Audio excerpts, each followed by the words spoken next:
Check, check, check.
Hello, everybody.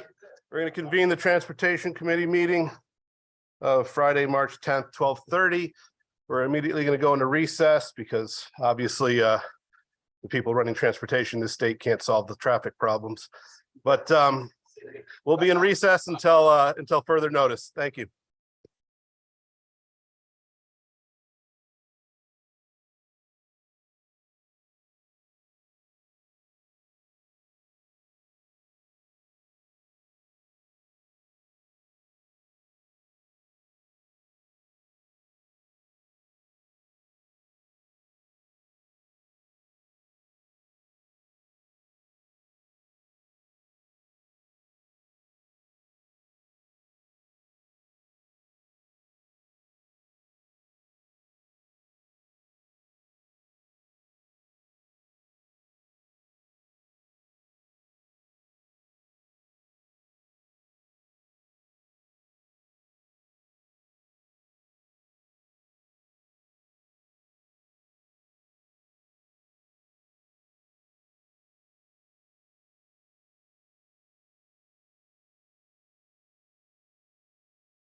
Good afternoon, everyone. We're going to reconvene our meeting in about 5 minutes. So just so folks could find their seats, find their computers. We'll reconvene in about 5 minutes. Thank you.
All right, folks, we're going to reconvene the Friday, March 10th meeting of the Transportation Committee. Thank you for being patient with us as we braved Connecticut's traffic. Hopefully, everybody on I-84 is safe and without any issues with health. And so sending thoughts to everybody involved in the accident there. Any remarks by the chairs, my co-chair, Representative Lamar?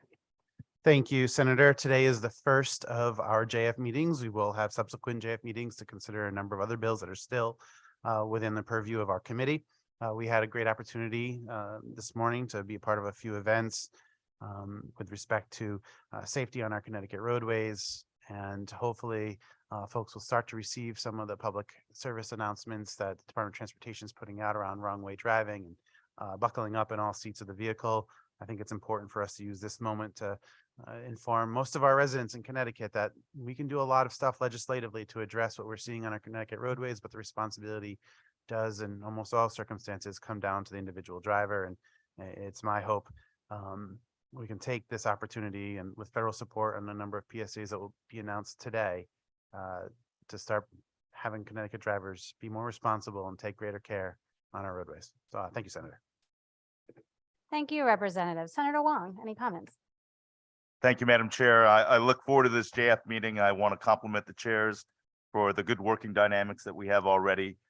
Even though we may have disagreements in some of the votes out of this JF meeting, I am looking forward to continuing the work in progress as we move forward. But most important of all, I think someone said it very clearly, you can't legislate common sense. But what this dialogue begins is a conversation to raise awareness and education. So I look forward to this engagement, and thank you, Madam Chair. Thank you, Senator. Representative Kennedy, any opening remarks? Thank you, Madam Chair, and I apologize for not being able to be there.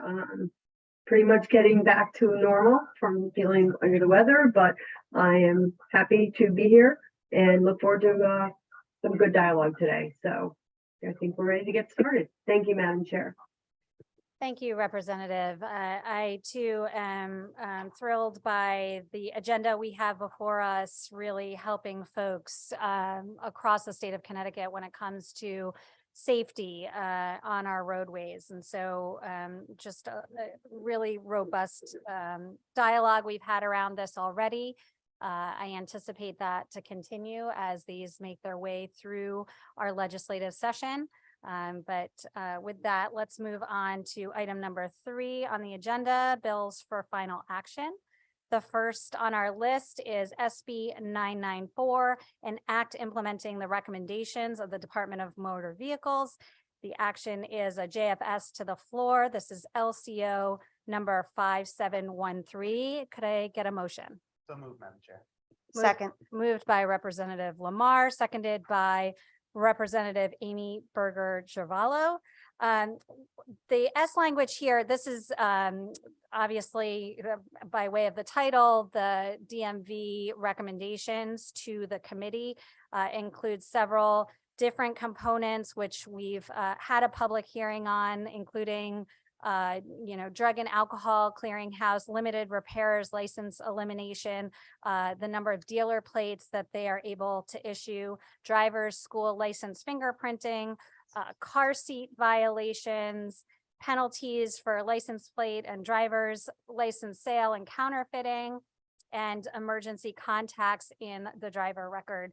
We have made a couple of changes that are reflected in the substitute language before us today, adding a new section 5 regarding notice to each limited repair licensed by the DMV. We'll be adding a notice of 30 days there so that there is adequate preparation time. We added a new section 19 regarding DMV and DEST to study the feasibility of establishing an emergency contact information database or revising motor vehicle records to add emergency contact information. And we added a new section 20 regarding specifically including cannabis in the 8-hour safety course that is provided through driver education. Any comments or questions on what's before us here? Senator Wong. Thank you, Madam Chair. I want to compliment the work of the committee, but also compliment the commissioner and the DMV staff for working with us and making these necessary changes based on feedback in the public hearing. I particularly am appreciative of the increased awareness of cannabis education for new drivers, and it really is an effort where communications between the department has helped us facilitate a better bill. I urge support. Thank you, Madam Chair. Thank you, Senator Wong. Any other comments, questions? Seeing none, will the clerk please call the roll? This is an immediate roll call vote to JFS SB 994 to the floor. LCO number 5713. Senator Cohen, Senator Cohen votes yes. Representative Lamar, Representative Lamar votes yes. Senator Lopes,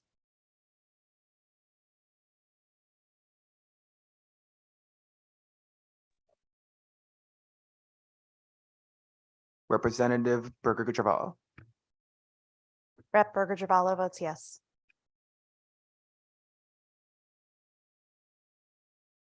Senator Wong, Senator Huang votes yes.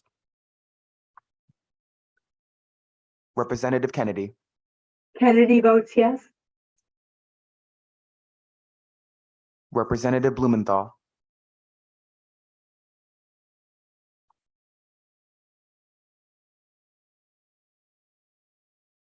Representative Bronco,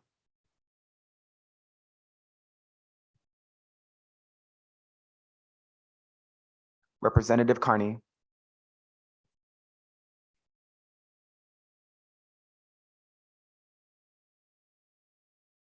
Senator Cabrera,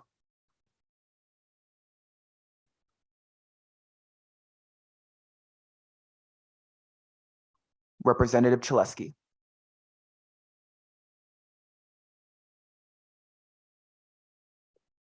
Representative Concepcion, Representative Concepcion votes yes. Representative Conley, Representative Conley votes yes. Representative Doncho,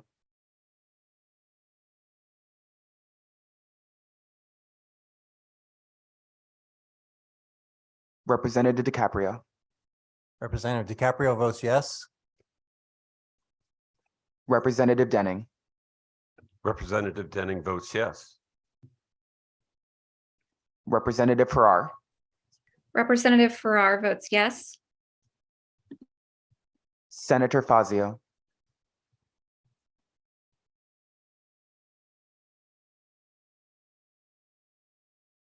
Senator Gaston, Senator Gaston votes yes. Representative Khanna, Representative Khanna votes yes. Representative Labriola,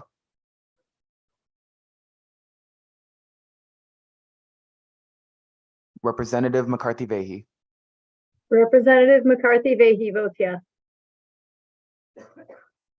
Representative Mara,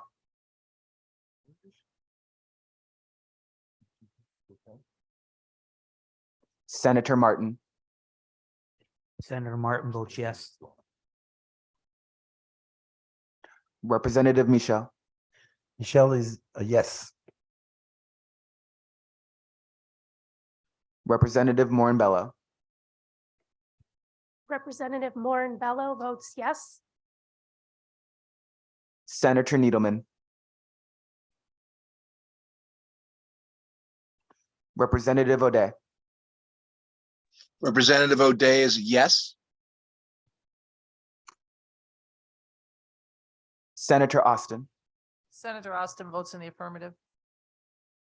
Representative Reyes, Representative Reyes in the affirmative. Representative Rosario, Representative Sims, Representative Sims votes in the affirmative. Representative Smith.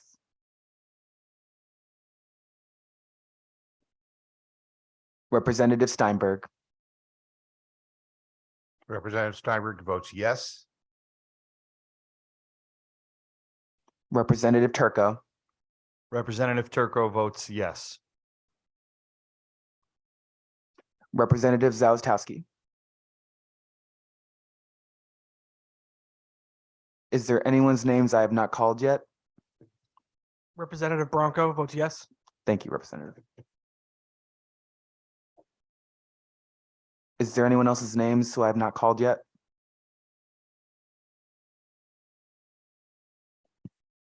In that it, Representative Mara, do you want to vote or you want to take a minute? Okay, sure. and that is the row, Madam Chair. Thank you, Mr. Clerk. And votes will be held open until 4 p.m. today. Item number 2, SB 1081, an act concerning the use of a global positioning system on a school bus and the shortage of school bus drivers. The action is JFS to the floor, LCO 5697. Can I get a motion? Moved by Representative Lamar, seconded by Senator Wong. Any discussion on this? Oh, sorry, I might want to explain the bill. So this permits the use of GPS within school buses. There's a section on priority road testing, all of which we heard. It was in the original language of the bill. The substitute language includes an under the hood test waiver. So instead of this being required, this limited CDL license, it would be upon the request of the applicant. Our understanding is these limited CDLs prohibit intrastate travel. And so in this case, it would allow the applicant to decide whether to have that limited license or go forward with the complete license, including under the hood. It also includes a section on the driver shortage. This is a study, and a section on having advertisements on buses. Any discussion from the committee? Senator Wong. Thank you, Madam Chair, and I thank the proponents for raising this bill. It's a clarification to allow using GPS on our buses to improve safety, but also addressing a critical issue affecting some of the communities related to the shortage of bus drivers. The study to look at CDL tests from 4 to 5 and to waive the under the hood are thoughtful progressions to be able to address part of it. I also want to acknowledge the input and leadership from, particularly in my district, the Newtown Board of Education, to offering some solutions and trying to address the shortage problem. So I thank this committee's work in moving this step forward, but it is an issue that is critical in our various communities of need for bus shortages. So thank you very much for the advocacy of this bill. Thank you, Senator. Yes, certainly something we are seeing statewide and needs to be addressed. Any other comments or questions from the committee? Seeing none, will the clerk please call the roll? This is an immediate roll call vote to JFS to the floor, SB 1081, LCO number 5697. Senator Cohen. Senator Cohen votes yes. Representative Lamar. Representative Lamar votes yes. Senator Lopes.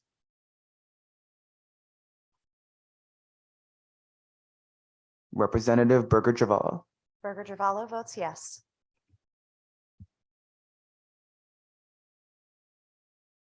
Senator Wong. Senator Huang votes yes. Representative Kennedy. Excuse me, Kennedy votes yes. Representative Blumenthal.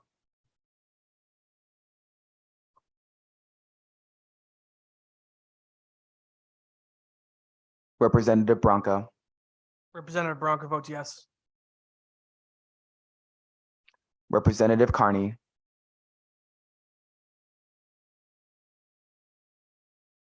Senator Cabrera.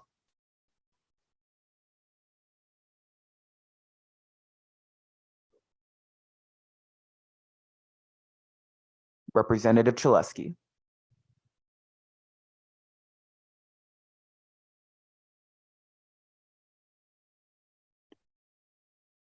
Representative Concepcion. Representative Concepcion votes yes. Representative Conley.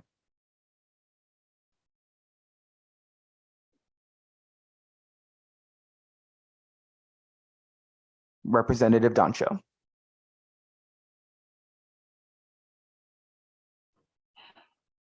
This is Representative Dancho, and I just logged on. And could you repeat the bill, please? Sure thing. This is a vote to JFS to the floor, SB 1081, LCO number 5697. Representative Dancho votes yes. Representative DiCaprio. Representative DiCaprio votes yes. Representative Denning. Representative Denning votes yes. Representative Farrar. Representative Farrar votes yes. Can you please repeat your vote, Representative? I didn't quite catch your face. Representative Farrar votes yes. Thank you, Representative. Senator Fazio. Senator Gaston. Senator Gaston votes yes. Representative Khanna. Representative Khanna votes yes. Representative Labriola. Representative McCarthy Vehy.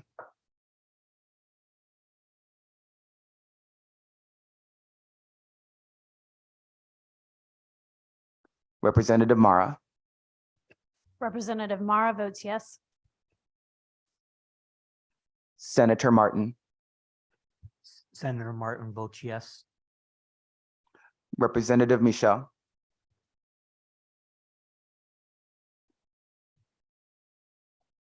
Representative Morin-Bello. Representative Morin-Bello votes yes. Senator Needleman. Representative O'Day. Representative O'Day votes yes. Senator Austin. Senator Austin votes in the affirmative. Representative Reyes. Representative Reyes in the affirmative. Representative Rosario. Representative Rosario in the affirmative. Representative Sims. Representative Sims votes in the affirmative. Representative Smith. Representative Steinberg. Representative Steinberg votes yes. Representative Turco. Representative Turco votes yes. Representative Zawistowski. Is there anyone's names I have not called yet? Representative Conley, I was stepped away and I think I missed. Yes, Representative. This is a vote to JFS to the floor, 1081. Representative Conley votes yes. Thank you, Representative.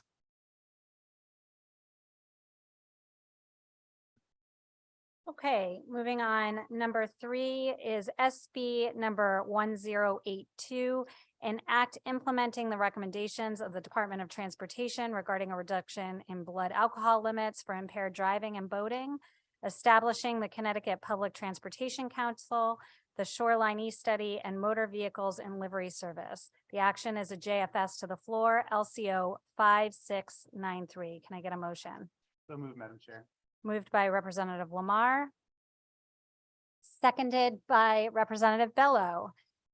So essentially, the substitute language of this bill is striking sections 10 through 14, so that now the bill only contains the language pertaining to a blood alcohol concentration reduction. Obviously, incredibly important as we see an increase in the number of crashes in the state of Connecticut, an increase in the number of fatalities associated with crashes, And those crashes are often associated with folks driving under the influence here in the state of Connecticut. Unfortunately, we've heard some sobering statistics. Representative Lamar mentioned we were just at a press conference pertaining to wrong way driving, something that we'll talk about a little bit later on the agenda. But certainly this is one of the countermeasures that we ought to be talking about as we look to prevent wrong way driving here in the state of Connecticut. Any discussion on this legislation before us? Senator Wong. Thank you, Madam Chair. I want to acknowledge the Connecticut Department of Transportation Commissioner Ucalito for his initiative and leadership on this important issue. He's been a champion of it. But I also recognize philosophically there are pros and cons to this and sometimes passionate directions to it. But I think it's important to understand the underlying reason of this is traffic safety, which we all want to achieve. But I think there was a statement, as I mentioned earlier in the opening statement, you can't legislate common sense. And that's the debate, the challenge in trying to balance either. You're going to have people challenge that this is too much of a mandate, and that we're going to restrict people's ability to be able to have a cocktail or two. And then obviously the irrefutable evidence of impaired driving's devastation on our roads. So ultimately, I don't think this is a partisan issue. I think it's a issue of philosophy and approach. And for me, it is important to articulate that my viewpoints may be different from others, but I truly do believe that impaired driving is impaired driving.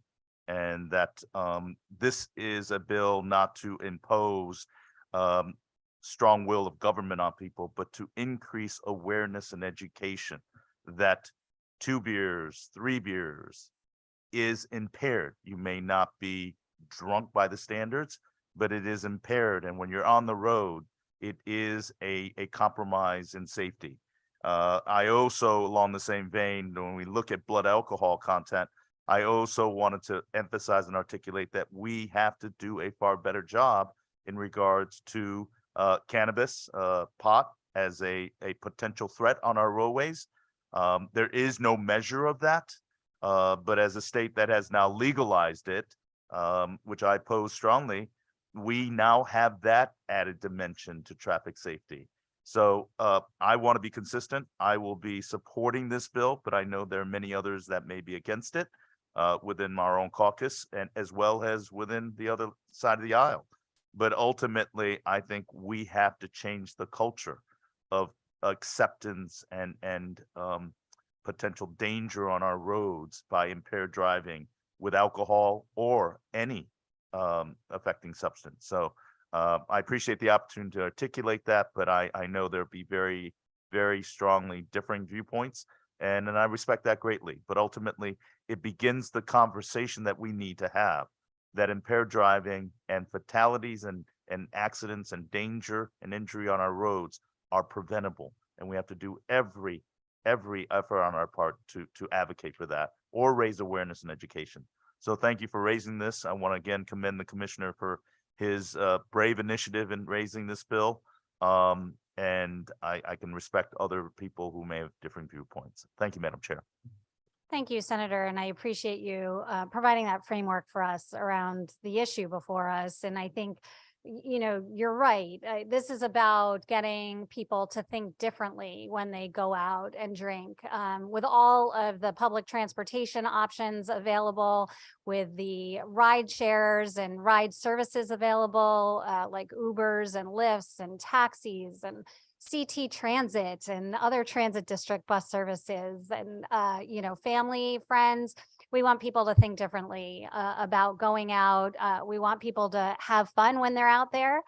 We want people to visit our restaurants and other establishments and enjoy themselves in however way they see fit. But we also want people to be safe on our roadways. And this bill is about just that, ensuring that people are safe. Representative Lamar.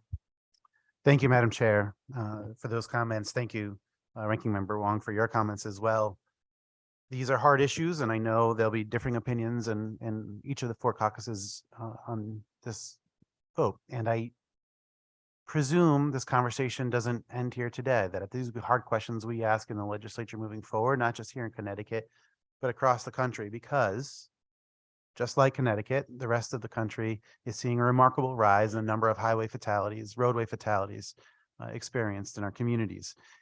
The predominant factors are clear. We have the data. It's increased rates of speed, it's impairment, it's heavy vehicles. We have to become serious in addressing those issues. And I applaud Commissioner Euclid taking the lead, not just here in Connecticut, but on a national level, providing the data to this committee, providing the data more broadly that suggests that, 1, alcohol is a primary consideration in roadway fatalities on our highways. And 2, that the science is also clear. Impairment begins at 0.05. I'm now more than 25 years removed from my driver's education classes, closing in on 30 years removed from my driver's education classes. And I can remember basic math I was told to do at that time about how many drinks I was allowed to have before I could safely operate my vehicle on the way home. And, I was supposed to take into account my tolerance, my body weight, 1.4 drinks per hour, and then I could drive home safely. Well, all that information is a lie. We still tell it to a lot of people. Impairment begins at 0.05. It begins at a much lower threshold than we're all familiar with and all colloquially understand. This is a hard conversation. I know it's a difficult vote for many people, but the conversation needs to be had. And generally, the culture of our state and every state across the country needs to be more in line with what we're seeing at most countries across the world, which is 0.05 begins impairment. You place yourself, my family, families that you care about in greater jeopardy if you think you can casually drink and operate safely your vehicle on the way home. So I applaud the efforts to just this point, and I'm looking forward to seeing this bill move forward. Thank you, Madam Chair. Thank you, Representative Lamar, for those poignant comments. And I take it one step further, just based on testimony we heard, and say impairment begins after the first drink. And that may be below 0.05, which is why commercial drivers, those driving commercial vehicles out there for payment, are required to have a 0.04 or lower level, or 0.04 and above, I should say, is illegal. And there's a reason for that. And as you said, we lag here in the US compared to that, those levels in other countries and what they set as the appropriate blood alcohol concentration for getting behind the wheel of a car. I see Representative O'Day has his hand up, followed by Senator Austin. Representative. Thank you very much, Madam Chair, and thank you for allowing me to speak. I have a strong problem with the fact that the marijuana use, now that's been recreationally approved in Connecticut, and we're not addressing it. We're ignoring the fact that we put in legislation that police cannot pull someone over for probable cause when they see and smell marijuana smoke bellowing out of a car. I was outraged when that passed, and I can't believe we haven't addressed that. And we're looking to lower the legal limit from 0.08 to 0.05. Pilots are allowed to fly in the United States at 0.04. How did we pick 0.05? Does anybody know? That's an open question. If anybody knows how we picked 0.05 as opposed to 0.03 or 0.04 or 0.06 or 0.07? I will say that based on the data presented to us from the NTSB, which is our national organization who has made this one of their top 10 priorities, which is why other states across the country have this legislation before them as well. It's why Utah enacted legislation at a 0.05 level in 2018. The science is there that 0.05 is when a driver becomes too impaired to be behind the wheel. That's what the science tells us. And so that is where that level came from, Representative. Thank you. Well, so as I understand it, Utah is the only state in the United States that has 0.05. And as my son went to the University of Utah, and my understanding in talking to officials out there, they're looking at actually going back to 0.08. So, so the only state that has it, my understanding is looking to go back to 0.08. So I think that's important to know. I would also point out that marijuana use, marijuana is found, there's a 20% increase in marijuana being found in commercial drivers' blood or in their system post accidents, just in the last, I think it's 2 years. So I think looking at going from 0.08 to 0.05 is fine, but it's frankly ridiculous when we've got such a marijuana problem going on and an inability to address that in testing and in whatnot. So while I appreciate the good intentions of this bill, I think we are ignoring the biggest problem we have, and that's the marijuana problem. And I don't think going from 0.08 to 0.05 is going to touch the needle, but doing something about the marijuana will. So I'm going to vote no until we address the marijuana problem that's staring us all in the face. So thank you very much, Madam Chair, and appreciate the time. Thank you so much, Representative. And I would concur that we need to address marijuana usage that is driving under the influence as well. And I'm hopeful that we can take some measures. In fact, we have a bill before us today that I mentioned increases driver education and awareness about driving under the influence of cannabis.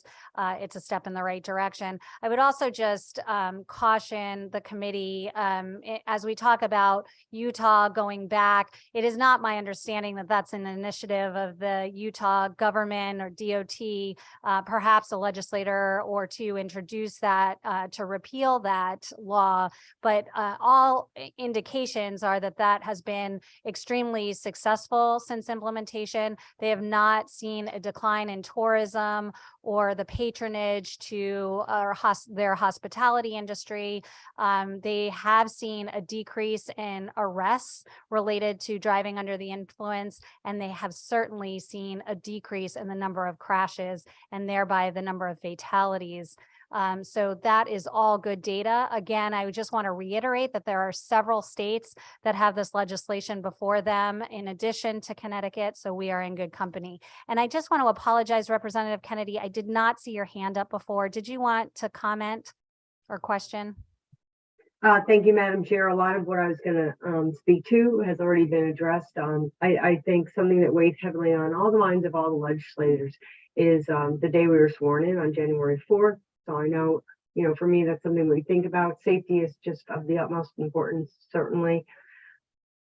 But as a Representative O'Day stated, what we don't address is something very important, is that's the cannabis issue. The bill's a start. We can continue to work on it. We do have a lot of work to do on this bill, a lot of awareness. As you had stated, there are 8 other states actually that are introducing the bill, but none others that have actually enacted it. So I just really reiterating what has already been said. I will be supporting the bill today, but look to do a lot more work on this bill. And I thank you for your time. Thank you, Madam Chair. Thank you, Representative Kennedy. Senator Austin. Thank you very much, Madam Chair. I have a question. And I think I got the answer when you were speaking about it originally, but this title includes other things besides the the alcohol level, and that is the Shoreline East study. Did you remove anything relative to the Shoreline East study from this bill? Yes, Senator, thank you for the question. So this bill now only contains legislation pertaining to the blood alcohol concentration. We hope as a committee to address the other components that had initially been in the bill in other legislation that perhaps we will move as soon as next week out of this committee, hopefully. But right now, we thought this was such an important issue and really required its own proposal. And so right now, this just pertains to blood alcohol concentration. The other sections have been removed. Thank you. And while I don't know how I will vote on the floor of the Senate, I will vote to pass this out of committee today. Thank you. Thank you, Senator Austin. Representative Reyes. Thank you, Madam Chair. Thank you for the opportunity to speak. This one's a little bit more personal as a person who has struggled with alcoholism in his life, and by the grace of God, been sober for 13 years. I come from the perspective of that it's not the actual blood alcohol percentage number.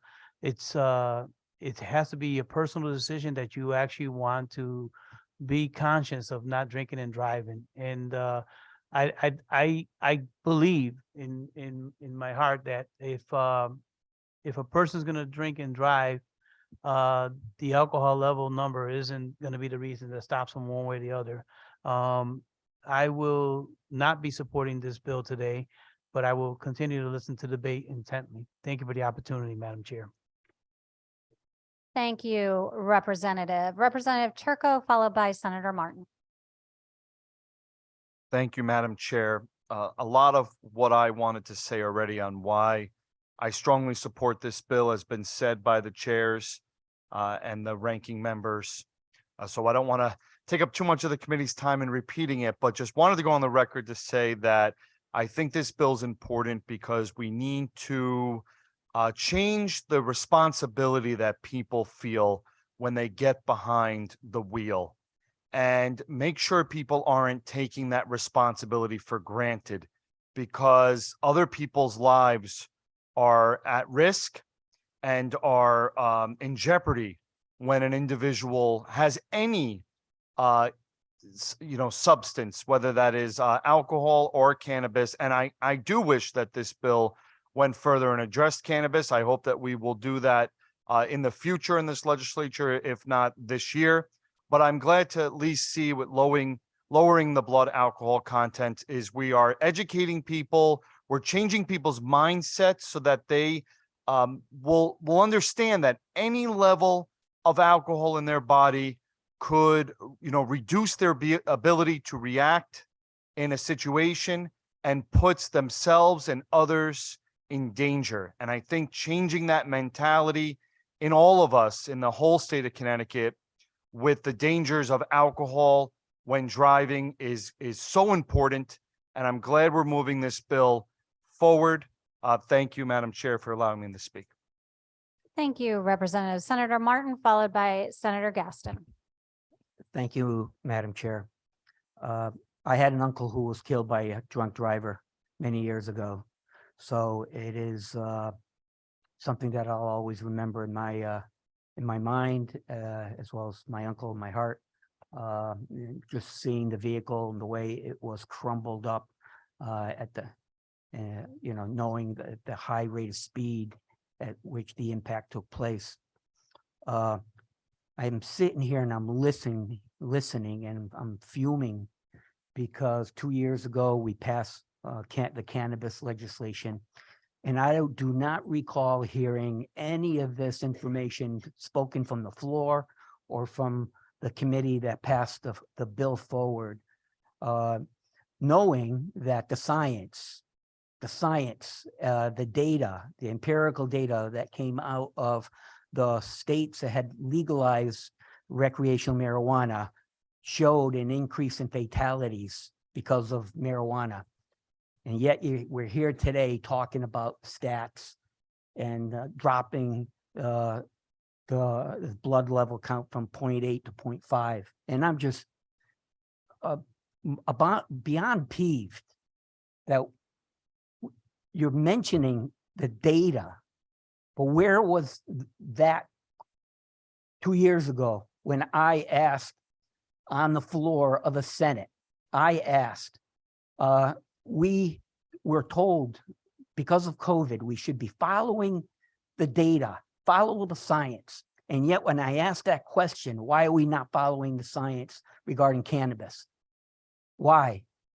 Increase in fatalities, increase in suicidal rates, increase in psychotic behavior, and increase in calls to the CDC regarding the ingestion of lace-filled cookies and candy taken by our youth. Where was that conversation? Where was that? I think we need to look at ourselves. I don't know what type of policies that we create in this building, and yet we're so inconsistent in many ways. That is it. Thank you, Madam Chair. Thank you, Senator Martin, and thank you for sharing your personal story. I'm sorry for the loss of your uncle at the hands of a drunk driver behind the wheel making bad choices. And if there's one thing I think we really need to make clear as a committee, it is please do not get behind the wheel of a car after you've been drinking or partaking in substance use like marijuana. I think that needs to be clear, regardless of whether this particular piece of legislation contains cannabis regulation or not on, whether it's appropriate to partake in that and drive. Please do not partake in any substances and get behind the wheel of a car. You are endangering yourself. You are endangering others. Senator Gaston. Thank you so much, Madam Chair, and much have already been echoed in terms of where my sentiments is on this. This is a very sensitive topic. I do think that, there needs to be some level of consistency in terms of the way in which we look at drinking alcohol up against individuals who are also impaired by other illegal substances such as weed behind the wheel. As I think about this bill, I think about what kind of unintended consequences might there be for individuals on our roadways. And of course, I'm not advocating for people to be intoxicated behind the wheel. And I think that someone said it best, that the moment that you consume the first alcoholic beverage begins the process of you being impaired. But we also know scientifically that people have different body weights, different body structures that will put them over the edge or keep them under that 0.8. And it doesn't take long to get under, to 0.8. And so I think lowering sort of the legal threshold really is a personal responsibility of the person who's actually consuming the alcoholic beverage to ensure that they're not drunk when they're behind the wheel, but they may be able to still drive, even though they may have consumed one beverage. And I know many of us, we attend birthday functions or we attend legislative functions afterwards and may consume wine or some other beverage.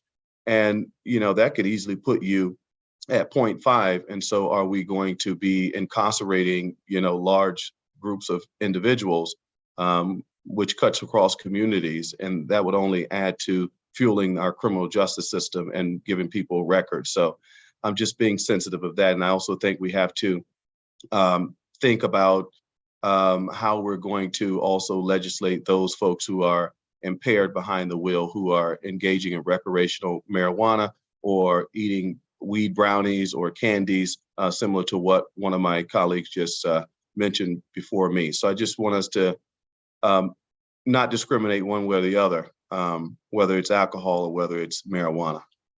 So thanks. Thank you, Senator Gaston. Any other comments or questions from the committee? Representative Lamar.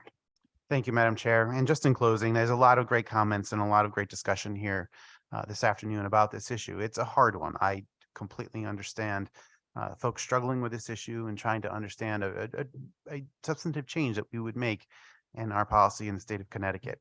We do not seek to discriminate between alcohol and cannabis use. Both individuals should use and exercise responsibility and not partake in either alcohol or cannabis before they operate their vehicle. What is not debatable, though, is the dramatic increase in the number of roadway and pedestrian fatalities we are seeing on our roadways directly attributable to alcohol use.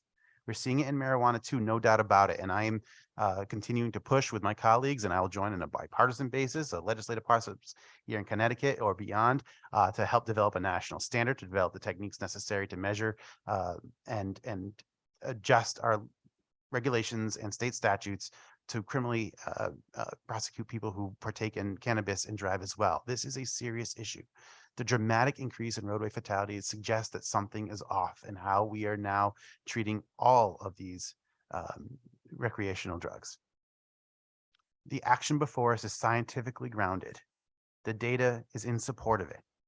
Moving from 0.08 to 0.05, yes, means a dramatic shift in our state statutes and how we treat this. But more importantly, it sends a message to constituents that there is no safe way to consume alcohol. And hopefully in the future, we have a model and data to help us illustrate a national model for cannabis and other recreational drugs as well. There is no safe way to do these things. The unintended consequences of moving from 0.08 to 0.05 is that we will save 11% more lives annually.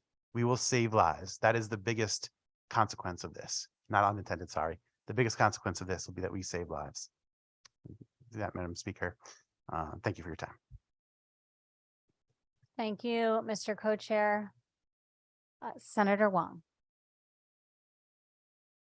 Thank you, Madam Chair, for the second time. And as I thought when I started this discussion, I appreciate the varying viewpoints.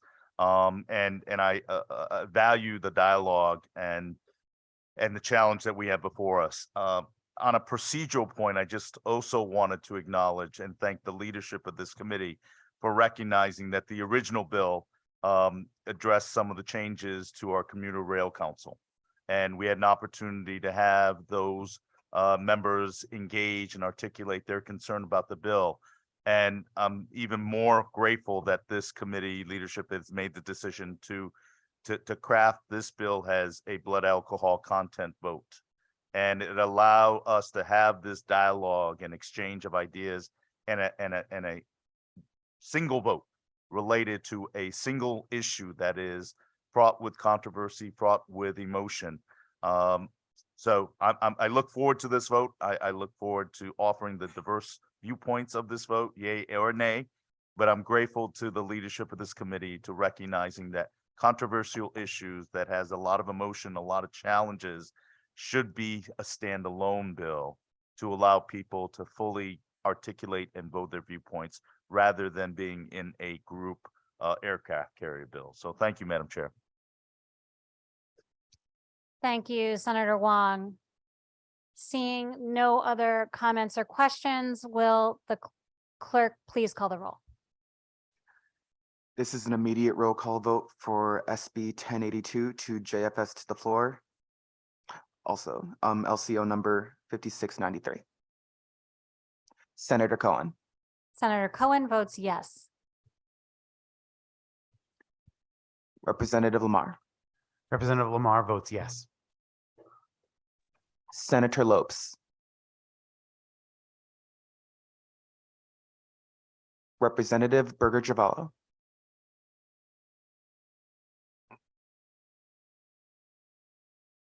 Senator Wong. Senator Huang, yay. Representative Kennedy. Kennedy votes yes. Representative Blumenthal.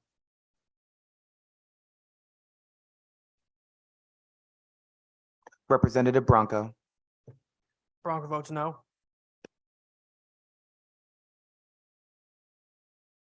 Representative Carney.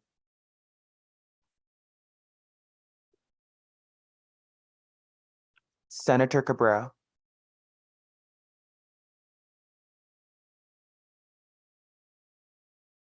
Representative Chalesky. Representative Chalesky votes no.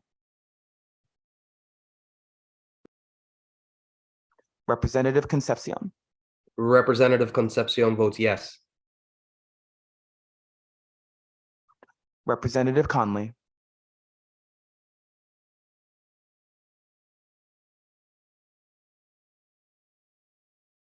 Representative Dancho, Representative Dancho votes yes. Representative DiCaprio, Representative DiCaprio votes no to flag the cannabis question. Representative Denning,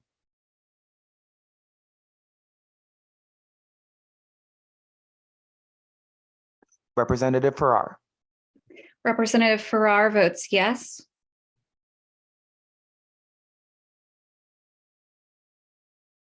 Senator Fazio,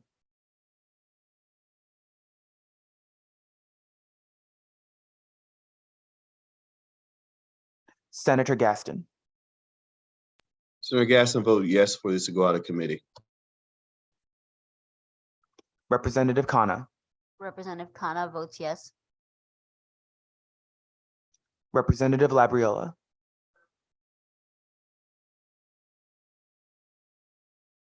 Representative McCarthy Vehy,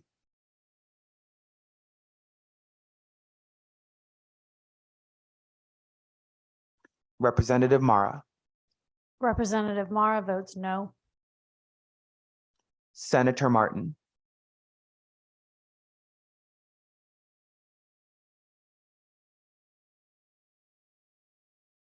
Representative Michelle,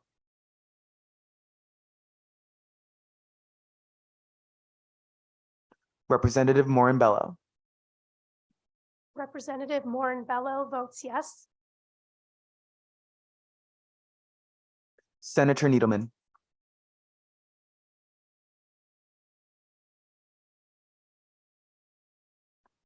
Representative O'Day,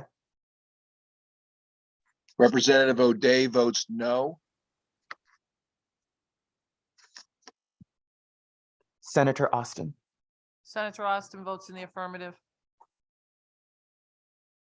Representative Reyes, Representative Reyes votes no. Representative Rosario, Representative Rosario votes in the affirmative. Representative Sims. Representative Sims votes no.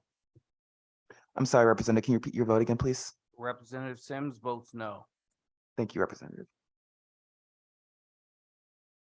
Representative Smith,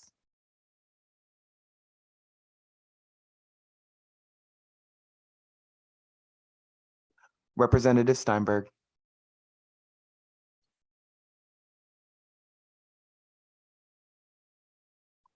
Representative Turco, Representative Turco votes yes.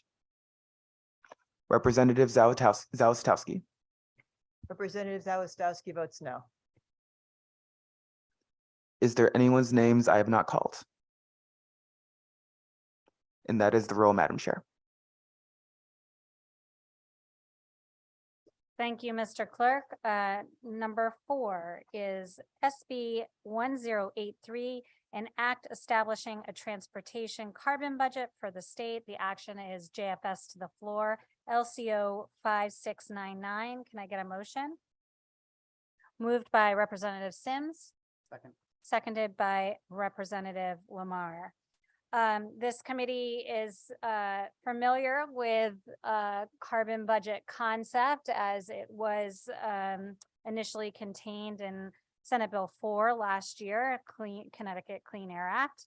And we have, as a committee, had a public hearing on this bill before us, SB 1083, basically requiring DOT in consultation with DEEP to establish a carbon budget for the state, setting a maximum amount of greenhouse gas emissions permitted from the transportation sector, considering long-term statutory emission reduction requirements.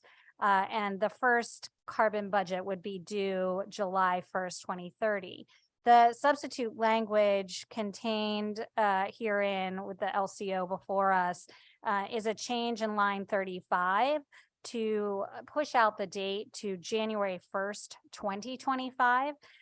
What we have learned from the public hearing and the DOT commissioner is that they are undergoing federal rulemaking around this very topic right now as we speak.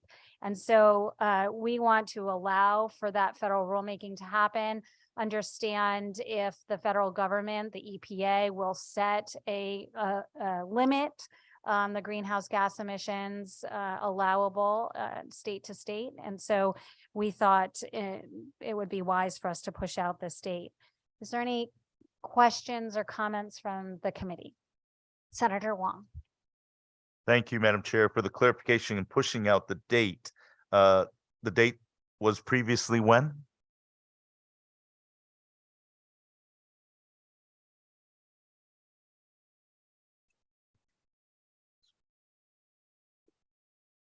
I believe the date was initially January 1st, 2024. Thank you. Thank you for the clarification.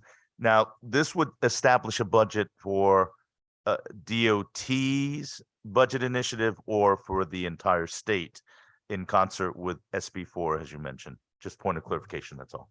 This would be for DOT. The state does have an air quality division through our DEEP, in which they measure greenhouse gas emissions. In my prior role as Senate Chair of the Environment Committee, we talked a lot about air quality in the state of Connecticut. The governor has executive orders to meet certain standards with respect to air quality. We know that we are not meeting standards.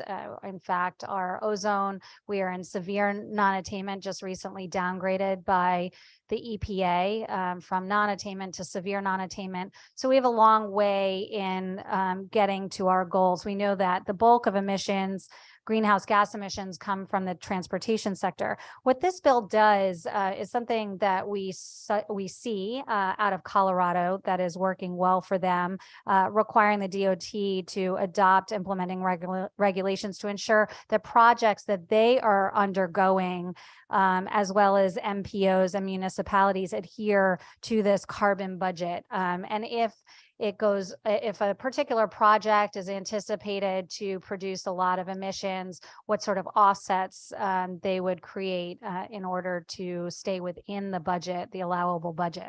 Again, the federal government is undergoing rulemaking around this right now, so we'll anticipate seeing something from them, hopefully in the not so distant future.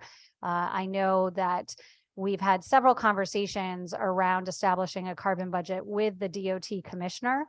He has had conversations with Colorado's DOT as well to talk to them about how they established a carbon budget. We were able to glean some information that it did take them about 5 years, hence the first budget being due July 1st, 2030, and, anticipating that it could take that amount of time for the state of Connecticut. Thank you, Madam Chair, and it reflects the background that you've had as the previous chair of the Environment. And I thank you for that explanation. And for me, it's important to note 2 points: that we are making an initiative to reduce our carbon emissions, and as a state. The other part of a plus in this is it's narrowly focused on the DOT operating budgets and its projects. It is not a mandate on the statewide population. It's a work in progress. So in that regard, I think it is a proactive step-by-step initiative, and I'll be supporting it. But I also will understand many others that may not support it because the concern regards to the requirements on the budgetary side. So effective to 2030, this will be a fiscal note on the budgetary process. And I know there may be people that are concerned about it. Another point of that maybe lead to oppositions for people on this bill is the fact that there may be preemption on federal regulations to what we're trying to implement in the state of Connecticut. I just wanted to offer both sides of the agreement of the engagement. I know this is going to be a continual work in progress. So for me, I'll be supportive of it, but I also want to acknowledge some of the concerns that have been raised about it and ensure that we raise it in this vote and in this meeting and continue to engage in the work in progress on this. So thank you, Madam Chair. Thank you, Senator Wong. And just a point of clarification. So there would be a carbon budget established by collaborating by way of collaboration between the Department of Transportation and our Department of Energy and Environmental Protection. And that budget would pertain to transportation related projects. So those projects may include our MPOs, municipalities that would also need to adhere to the budget. So I just wanted to make sure that when we're talking about this, we are talking about transportation related projects. I also, you mentioned fiscal note, potential fiscal note. We'll certainly be anxiously awaiting that should this bill pass out of committee today. I do anticipate there will be additional resources needed for the Department of Transportation. As I mentioned, the DEP does have an air quality division that works closely on matters pertaining to greenhouse gas emissions, and I'm hopeful that they can work together with any additional resources that DOT may need for this project. Any other comments or questions? Yes, Representative DiCaprio. Thank you, Madam Chair. Just a question, as far as the Colorado example, do we know the transportation projects, where is that as far as the ratio with the actual transportation sector, with emissions from vehicles and, basically the whole, as far as transportation related sector, where would that be as far as a ratio? Do we have any understanding on that? I can't give you an exact ratio, Representative, and I'm not sure that we could certainly ask Colorado if their equivalent of the Department of Energy and Environmental Protection and DOT has that information. I will just say that reducing any emissions is a good thing, especially in the state of Connecticut. We are quite literally the tailpipe. We end up taking the brunt of many emissions that are sort of upwind. We are upwind and certainly pay the price for that. And so anything we can do, it's why this committee did the great work together with the Environment Committee last year to pass Connecticut's Clean Air Act.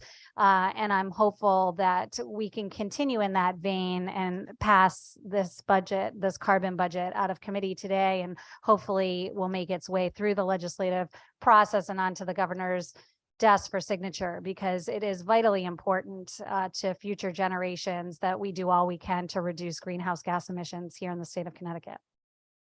Thank you, Madam Chair. Any other comments or questions? Seeing none, will the clerk please call the roll? Madam Chair, just before I do the roll, I just wanted to confirm for the record who made the motion, who seconded the motion. Motion was made by Representative Sims, seconded by Representative Lamar. Thank you, Madam Chair. This is an immediate roll call vote for SB 1083, LCO number 5699 to JFS to the floor. Senator Cohen, Senator Cohen votes yes. Representative Lamar, Senator Lopes,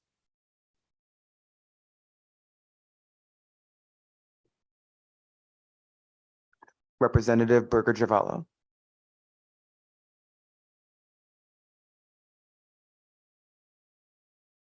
Senator Wong, Senator Huang votes yea. Representative Kennedy, Kennedy votes yes. Representative Blumenthal, Representative Bronco, Bronco votes no. Representative Carney, Senator Cabrera, Representative Chalesky, Representative Chalesky votes yes. Representative Concepcion, Representative Concepcion votes yes. Representative Conley,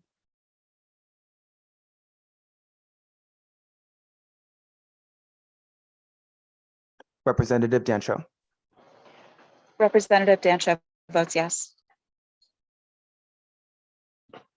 Representative DiCaprio, Representative DiCaprio is a no.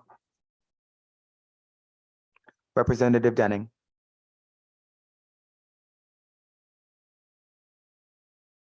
Representative Farrar, Representative Farrar votes yes. Senator Fazio,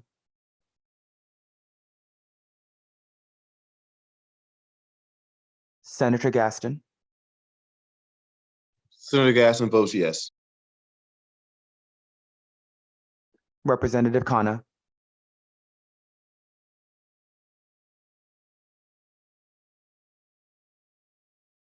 Representative Labriola,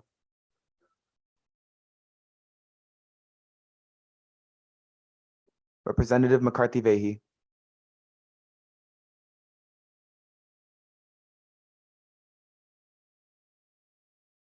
Representative Mara, Representative Mara votes no. Senator Martin,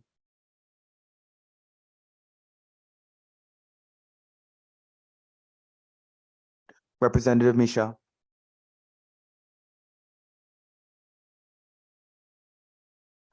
Representative Morin-Bello, Representative Morin-Bello votes yes. Senator Needleman,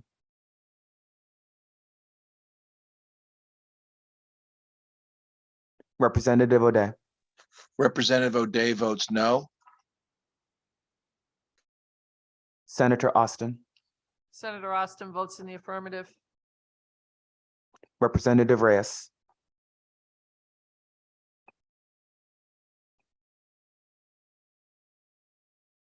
Representative Rosario, Representative Rosario votes in the affirmative. Representative Sims, Representative Sims votes in the affirmative. Representative Smith. I'm sorry, Representative, can you repeat your vote, please?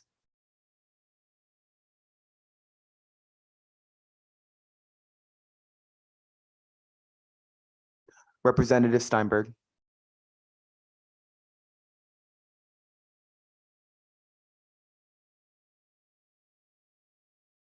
Representative Turco, Representative Turco votes yes. Representative Zawistowski.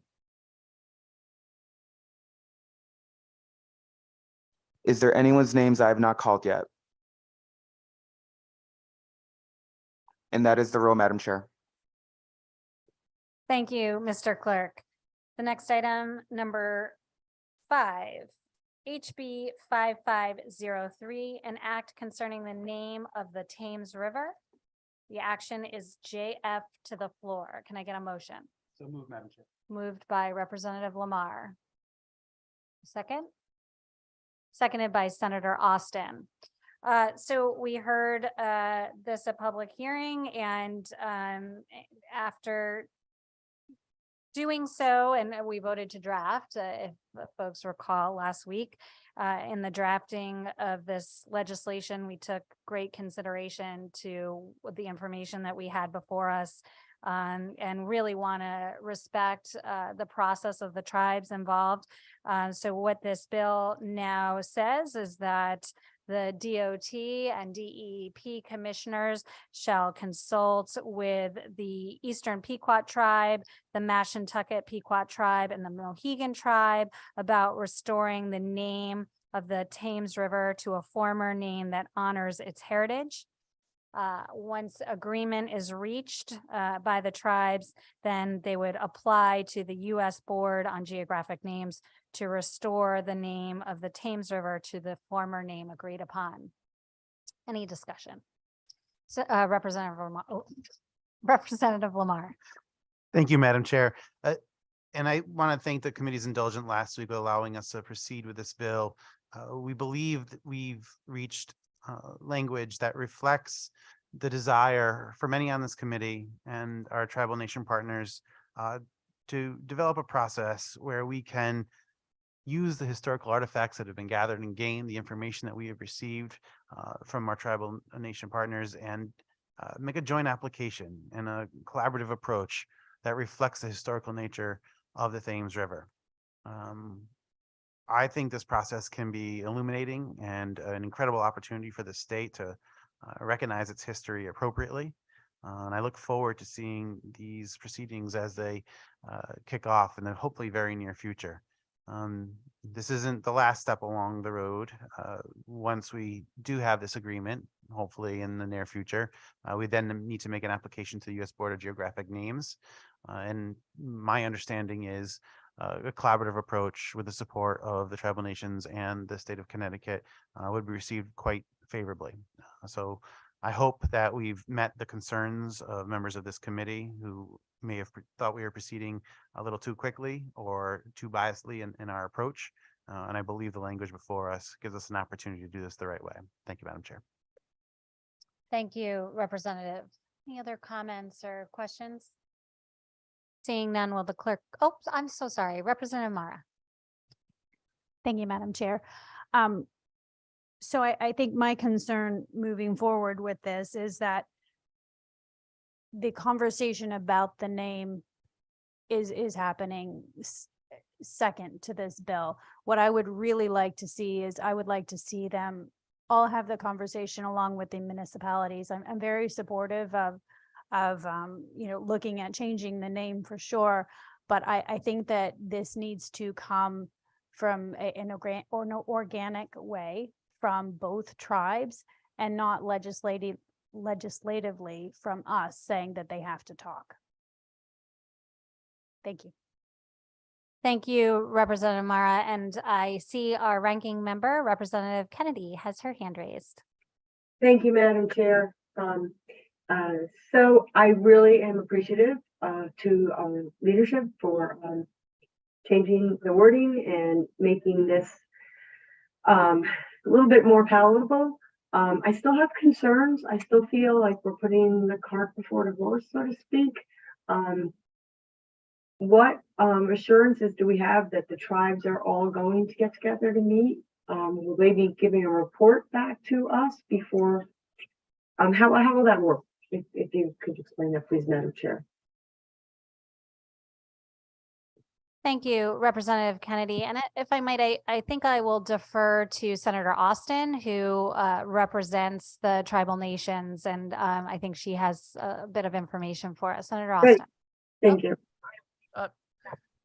Thank you very much. To be clear, I don't represent the tribal nations. The tribal nations are sovereign. And my district encompasses and surrounds the land that they are on now. And I always want to say that I work very well with them, meet with them regularly, all of them. The 3 that are still only state recognized tribes and the 2 that are federally recognized tribes, and have been found myself to be more intimately involved in the process here.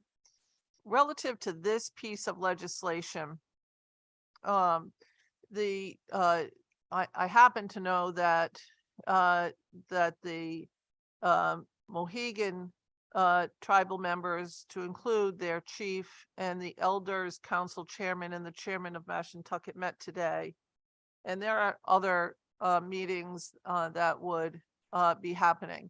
I would also like to say that both Mohegan and Mashantucket, as federally recognized tribes, sit on the Council of Governments in the Norwich area and have regular conversations with them about a number of different issues, and where they can, they work collaboratively together.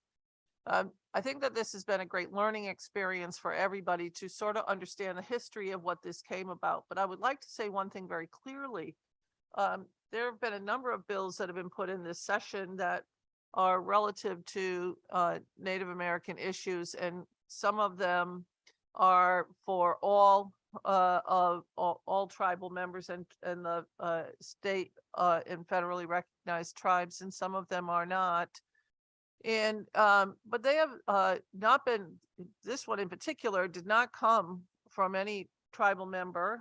It came from one of our colleagues who works with his municipality, and it came organically out of that municipality. And I want to say that once it came out, the the respective tribal members that historically bordered the Pequot River, historically bordered the Pequot River, then testified like anyone else can testify in a bill that they may find of interest. And they did. And I think that the reason why I have to say that is because people think that, some people think, not all, think that that if they choose to testify in something, that it automatically becomes their bill. Now, they would like to see this passed. They'd like to continue the conversations. I'd like to continue the conversation. But I think that there has to be an understanding that the number of pieces of legislation that are in this year are from a number of different legislators who have started to recognize, based on the conversations that we have been having, in particular for a piece that happened a couple of years ago related to Native American curriculum, are starting to recognize some of the history that we have lost. And so this is a piece of that puzzle, and it is becoming, is being done organically in many ways. Representative Rosario has a land acknowledgement piece. Representative Kushner has a piece relative to college. There's at least 12 different people that have different pieces of legislation relative to the Native American communities. And so in answer to the first part of the question was, are they meeting? Yes, they are meeting. But more importantly, each and every one of us has learned a different piece of history that we did not know about. Thank you very much, Madam Chair. Thank you, Senator Austin, and thanks for that point of clarification around representation of a sovereign nation. Meant no disrespect, certainly, and know that you're very close with the tribes and certainly would have an answer to those questions. So Representative Kennedy, did you have any follow-up questions, or does that satisfy your needs? I want to thank Senator Austin for the history and all that we did learn during the public hearing. I just want to point out too, it was interesting. We didn't hear much from the local businesses in the area as to how the impact will be with the name change, especially related to tourism, et cetera, et cetera. But that could be preliminary. I'm not sure where I'm going to vote on this yet today. I'm not sure it should be before us just yet. So I just wanted to bring that attention out. But thank you, Senator Austin, for your work, and thank you, Madam Chair. Thank you, Representative. Seeing no other questions or comments, will the clerk please call the roll? This is an immediate roll call vote for HB 5503 to JF to the floor. Senator Cohen, Senator Cohen votes yes. Representative Lamar, Senator Lopes,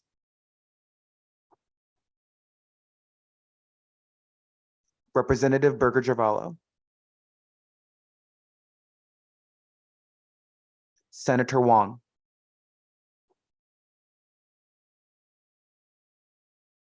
Representative Kennedy, Kennedy votes no. Representative Blumenthal, Representative Bronco, Bronco votes no. Representative Carney,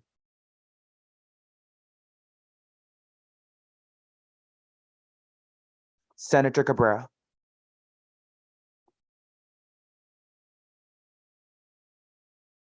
Representative Chaleski, Representative Chaleski votes no. Representative Concepcion, Representative Concepcion votes yes.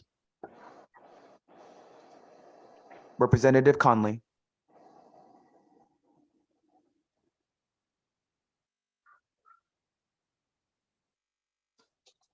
Representative Dancho, Representative Dancho votes no. Representative DiCaprio, Representative DiCaprio votes no. Representative Denning,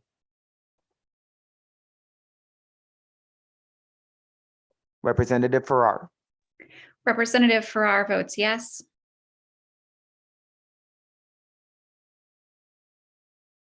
Senator Fazio,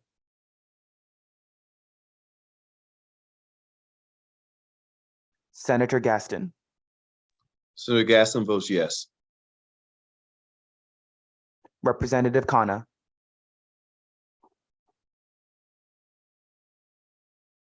Representative Labriola,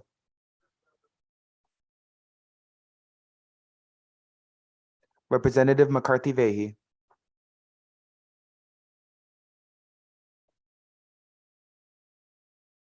Representative Mara, Representative Mara votes no. Senator Martin,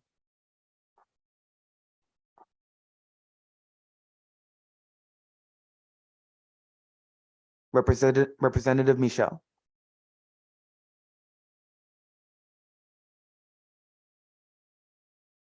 Representative Morin-Bello, Representative Morin-Bello votes yes. Senator Needleman,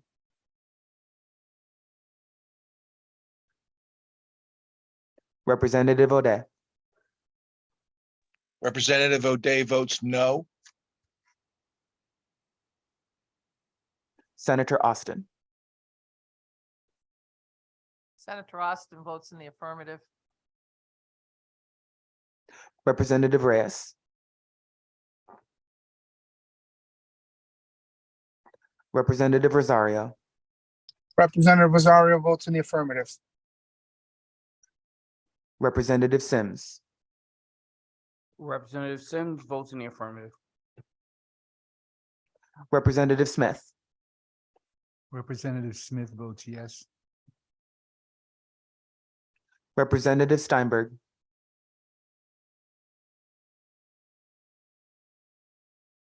Representative Turco, Representative Turco votes yes. Representative Zawistowski. Is there anyone's names who I have not called, or has anyone arrived recently?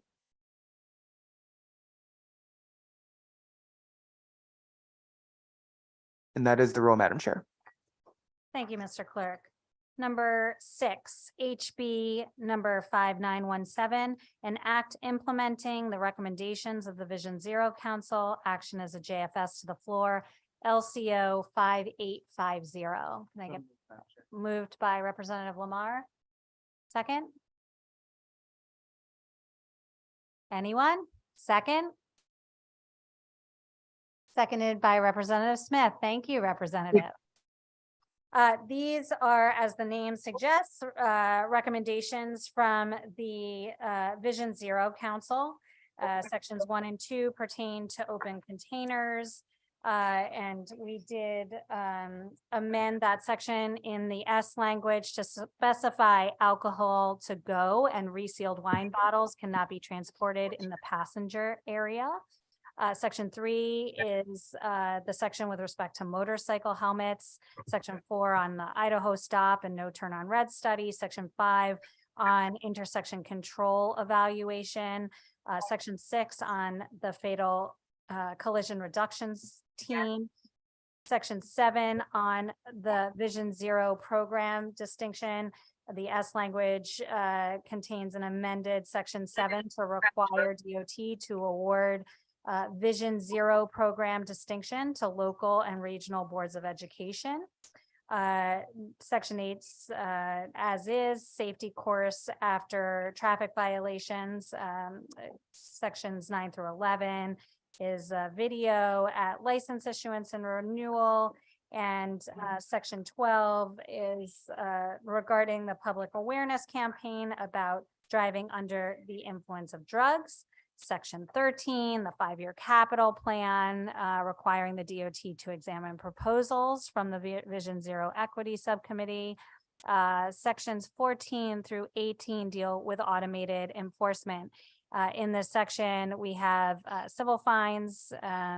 We have established the requirements and procedures for operating the cameras and how we're notifying the public about them. Also establishing a process for issuing and processing municipal citations for violations and various provisions on image and privacy data, as well as establishing reporting requirements for municipalities that install cameras. We also have a section on seatbelt promotion, which we were discussing this morning at a press conference. Any discussion on this?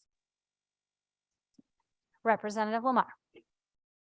Thank you, Madam Chair. Madam Chair, this bill reflects an incredible amount of work undertaken by then Deputy Commissioner Euclid, who led the Vision Zero Council that our committee created in 2021 on a bipartisan basis, recognizing what we were seeing happening across our state. Again, almost an issue that needs to be repeated numerous times today and every day in the meeting of the Transportation Committee. The dramatic increase in roadway and pedestrian fatalities across the state of Connecticut. What we're seeing demands immediate response. We've been ahead of the curve in some areas and behind it in others.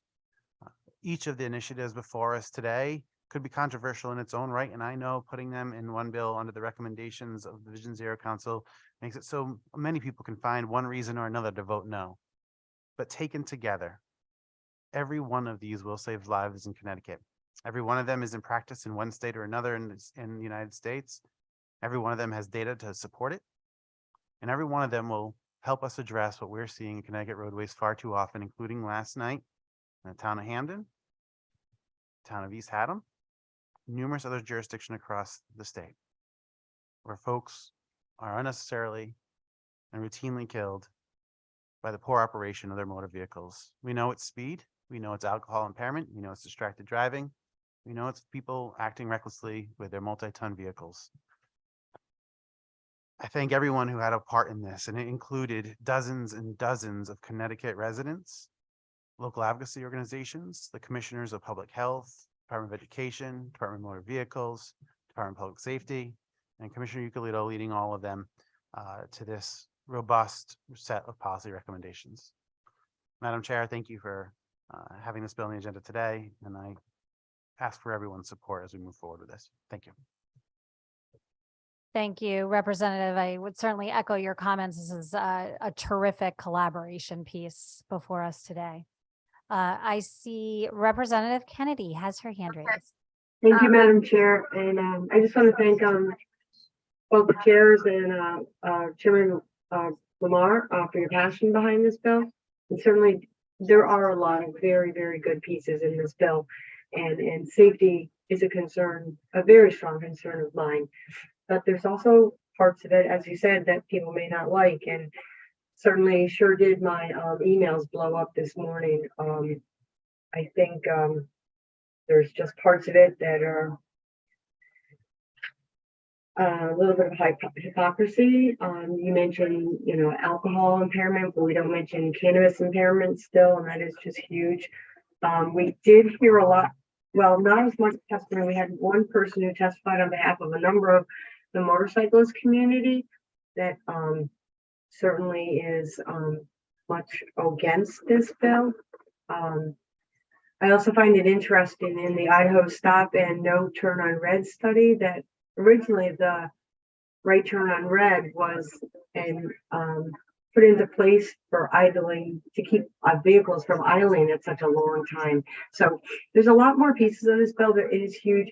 I do really want to acknowledge the diligence and the hard work of the Vision Zero Council.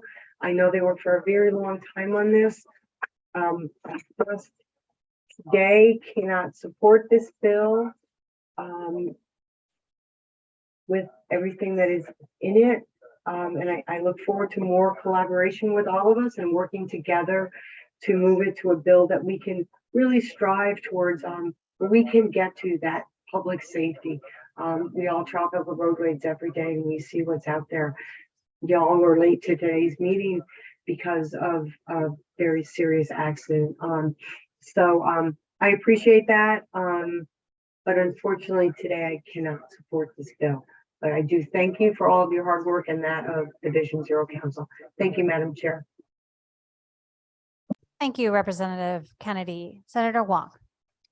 Thank you, Madam Chair, and I want to echo the acknowledgement and appreciation for the work by Commissioner Euclid, but also all the members of the agencies within our government related to traffic safety that participate in this. I have read through their notes and their meetings, and it was extremely well thought out and garnered a lot of shareholder feedback. And as you look through this bill, I was very excited because pedestrian traffic and bike safety in every form is critical. And I think we need to understand there needs to be a change in the mindset. My struggle is a lot of these components in this bill were components that were raised, not as an original thought, but it was raised many times in this General Assembly and did not garner the widespread support toward passage. And so when this council proposed it and included it, it wasn't anything new, but rather now it is going to put into a package of one bill. And that is the frustration I have with this bill, is when 70% of this bill, and I'm using a generalization, is well thought out and proactive and truly innovative in the engagement of ideas that must be considered. For example, I must say I was skeptical about the study on Idaho stops and then the no turn on red. But these are studies that we can articulate and learn more. Many other initiatives, such as the program distinction and education, the fatal collision reduction team. Many of these suggestions are a credit to the council. But I'm also concerned that we have an open container law that has been debated many years that were put in there as part of the package. We have the motorcycle helmet law that has been vetted and debated and could not muster through the finish line. That is included. We have the concerns in regards to red light cameras. And I have to tell you, I kind of chuckle when we changed the title to automated enforcement. It's red light cameras, and it has always been a point of controversy. So I struggle with this because I'm so appreciative of the talent and the initiative and the innovation of some of the proposals here on Vision Zero. But it also included bills that have not passed through the will of the general body, and it's inserted into this. So I'll be voting no on this bill, but as I've said in the beginning of this committee meeting, I am appreciative of our leadership and the working dynamics and respect, even though we agree to disagree, that we want the best public policy for traffic safety and transportation efficiency. So I'll be voting no, but I will throw out the olive branch that I look forward to working with the leadership and trying to comprise and build the best bill possible that goes under the moniker of Vision Zero, because this is not just the end road of Vision Zero. I truly believe that it is the beginning of using that title, using that kind of idea that when we create innovative ideas for traffic safety, pedestrian safety, bicycle or motorbike safety, that Vision Zero is a lead to reduce any bit of traffic fatality or pedestrian fatality. So I throw out the olive branch, and I hope that despite my no vote, that we'll continue to work on this as a work in progress. So thank you, Madam Chair. Thank you, Senator Wong. Representative Rosario, followed by Representative O'Day, followed by Representative Moran-Bello. Thank you, Madam Chair. I have a question regarding the automated violations. Were all the criminal penalties removed, and what are the amount of the fines? Yes, thank you, Representative Rosario. Yes, they were. So ordinances may establish a fine of up to $50 for first violations, up to $75 for subsequent violations. And also, if they choose to, can establish a processing fee of $15. The towns also must use any fine revenue to improve traffic safety, including perhaps paying for the cameras themselves. Does that answer your question, Representative? Thank you, Madam Chair. Just to clarify to Representative, it is civil, not criminal. Thank you, Madam Chair, and I want to thank the chair people for working hard on this bill. I still have some concerns regarding automated violations. I serve on national organizations, and we've seen trends that many of these states and cities that implement these automated violations put them in predominantly communities of color. And it's literally it's unfair to target underserved communities to gain revenue. So I'm going to vote yes to get it out of committee, but I want to continue this conversation to make sure that if they do go forward with this, that they equally distribute these boxes or whatever device they use in all communities, not just communities of color. Thank you, Madam Chair. Thank you, Representative Lamar. Did you have a comment? Yes, and I just wanted to highlight that point that Representative Rosario rightfully brings up with respect to the use of automated traffic devices in many other states across the country. We took that consultation and experience to heart in drafting the language you see before us, and we've established a different process by which we don't just allow local communities to place them in locations without public support and without development of pedestrian safety zones and school zones and other locations that are, and it's a data-driven process that needs approval from multiple jurisdictional boundaries in order to establish them for that exact purpose. We have seen failures in other states, and that is true, and it'd be disingenuous for us to not acknowledge that very real point that Representative Rosario brings up. And I believe the program as developed in this language rectifies almost every one of those concerns, but I will but frankly, I represent the city of New Haven, and I share the same concern Representative Rosario does. Is like, what are the potential misuses of the technology? I believe we've gotten to a very robust system here in place, but I will continue to work with anyone who has ideas of how to do this better. Thank you. Thank you, Representative. And I just want to echo those comments in terms of collaborating with our colleagues here in the legislature and those outside that we represent so that we can perfect this bill and make sure it works for everybody. Representative O'Day, I know you had your hand up, you took it down, you have it up again. I just wanted to, you were next in the speaking. All right. Thank you very much, Madam Chair. And I want to echo the comments of my ranking members, and I want to thank the good chairs and all those involved with this bill. My comments are not meant to disparage or make light of the good efforts that have been made. I just have, as I said before, a huge problem with how a police officer can pass a car where they're passing around a marijuana joint or weed or a bong, and smoke can be bellowing out of the car, and that police officer cannot pull that car over. Yet if the police officer under this bill sees passengers in the back seat drinking a beer, he can pull over that car and assess tickets and potentially arrest the driver. And it just makes no sense to me. And so while I appreciate the intentions, until we address the marijuana laws in this state, I'm going to vote against this legislation. I want the Vision Zero idea it's screaming for addressing the marijuana problem that we have. And so I thank again the good chairs. This committee has always worked bipartisan, and I know we're going to continue to do so. And I'm looking forward to working with you all to try and fix this. But we need to address the marijuana and driving under the influence of marijuana situation. And as I asked the commissioner, I've never seen a circumstance, and there's no science behind someone drinking a beer in the passenger seat does not get the driver intoxicated or under the influence, where the people smoking marijuana can get the driver under the influence. So until we address that, I want that done. And hopefully as we move forward, we can address that. And I'm looking forward to working with everyone. Thank you very much, Madam Chair.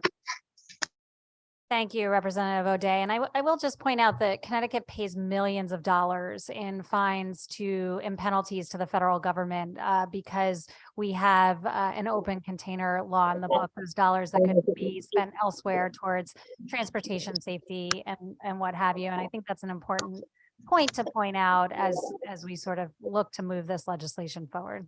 Can I just address that, Madam Chair, real quick? Sure, Representative. So yes, so I agree. However, we need to spend more money on education. We don't lose that money. It's not a penalty. We have to spend that money. And OLR, I reached out to and spoke about that money doesn't get lost. It gets spent on education. And so we can spend that money on education and should spend that money on education with marijuana. It's roughly 3 million a year, I think it was, or 1 to 3 million a year. We need to spend more than that on education for particularly marijuana. So, and we're going to spend more than that. So frankly, my understanding and the numbers, and I was certainly happy to talk and go over this with whomever would like to. We're going to spend more money on education and prevention for marijuana and alcohol than we would if we put in this open container ban. The money that we have to divert due to education is going to be less than what we're actually going to spend. So I don't see it as a loss, but I could be wrong, and I'm happy to talk to people about it. And I appreciate the good chair's indulgence. Thank you. Thank you, Representative. And I believe the figure is 175 million over 20 years in penalties to the federal government due to our open container law. So that is a big number. Representative Morin Bello, followed by Representative Farrar. Thank you, Madam Chair. I'd like to thank the members of the Vision Zero Council for their hours of work on these recommendations and all the collaboration that went into drafting them. I'm supportive of all the much needed safety protocols and will support this bill, but I do want to just express my concerns about the open alcoholic beverage containers section. I mentioned it last session as well. I don't support the idea of drinking in a motor vehicle. However, during the COVID pandemic, we permitted restaurants to sell to-go alcoholic beverages, and this part of the bill still seems contradictory to me to what we have previously passed. So I'm hoping the Transportation Committee leadership will continue conversations with our restaurant association to find a way to allow the to-go beverages with the intention that these beverages will be enjoyed at a final destination while still conforming to this proposal. Thank you, Representative Morin Bello. And yes, we have had conversations about that. Other states also have allowed for to-go containers in light of the pandemic. And obviously that's been a successful program for Connecticut, and we'd look to hopefully continue that program. What we have determined in discussions with the Department of Transportation is that those to-go beverages can still be had even in place of this law. They would just need to be placed in the trunk or behind the last upright seat or any area not occupied by a passenger, so the way back of the vehicle, and we would be conforming with the law. Thank you. Thank you. Representative Farrar.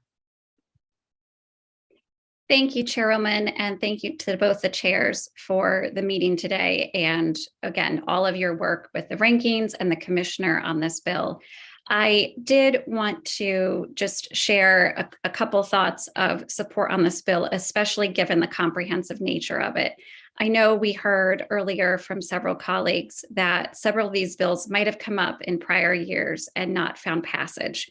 But I can't help but personally think, and I know many of us feel the same way, that when you know better, you do better, and often different times call for different action. And when we have had the deadliest year on our roads and have lost friends, and we know many family members out there who have lost the same, I think Vision Zero has brought to us a truly comprehensive path forward. And it's certainly not the end of our work together, but I do think it is something that can meet this moment.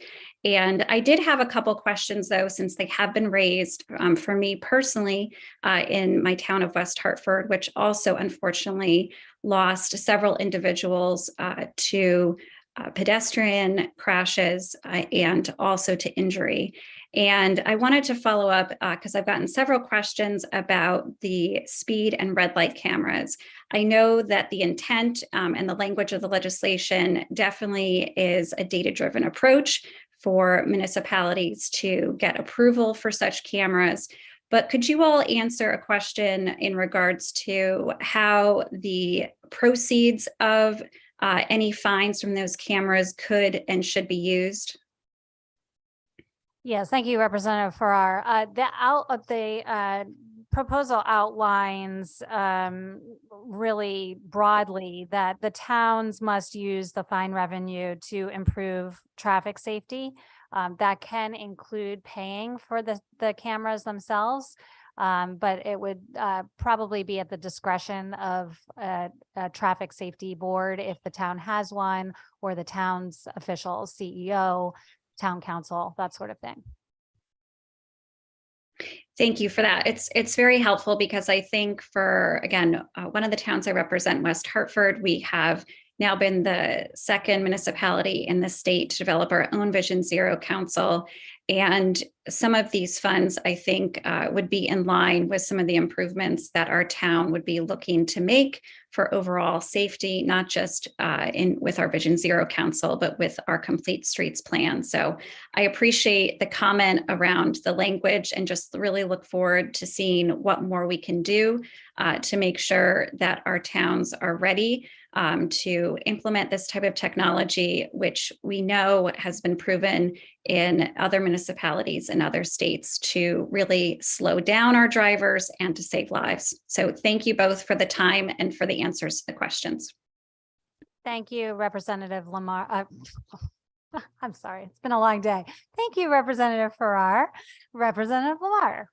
Thank you, Madam Chair. And I think that's an important point, similar to Representative Rosario's, of the application of this type of technology in other jurisdictions, and why I'm excited about what we've developed here in Connecticut, not only when it comes to FOI and data privacy and the locating of this type of technology, but also how we limit the proposed use of the technology.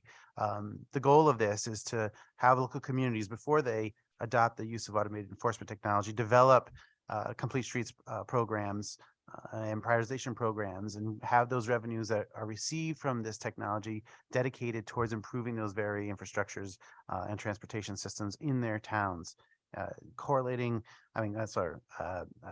Ensuring that those revenues are spent in that respect, I think adds greater validity and acceptance of the type of technology that we're seeking to utilize, knowing that it's not going to be placed indiscriminately in locations that target one population over another, and that the revenues generated from this won't be used to support general fund activities, or they won't be seen as cash cows, like frankly they have been in other communities. I think that is important for this program's success and acceptance, and I think we've covered a lot of those concerns. And I thank Representative Rosario for his concerns that he raised earlier, and Representative Farrar for highlighting this issue as well. Thank you, Representative. We have Senator Gaston, followed by Representative Turco. Thank you, Madam Chairwoman. I wanted to just echo the sentiments of my colleague, Representative Rosario, in terms of his concern. The DC Policy Center indicates with research that Black drivers are 17 times more likely than white drivers to be cited for moving violations, and that it has a disproportionate impact on communities of color, and particularly Black and brown drivers. And so I do hear that this would kind of be an equitable kind of situation where, it's going to be uniform across different towns, and that it's not going to necessarily, target certain communities over others.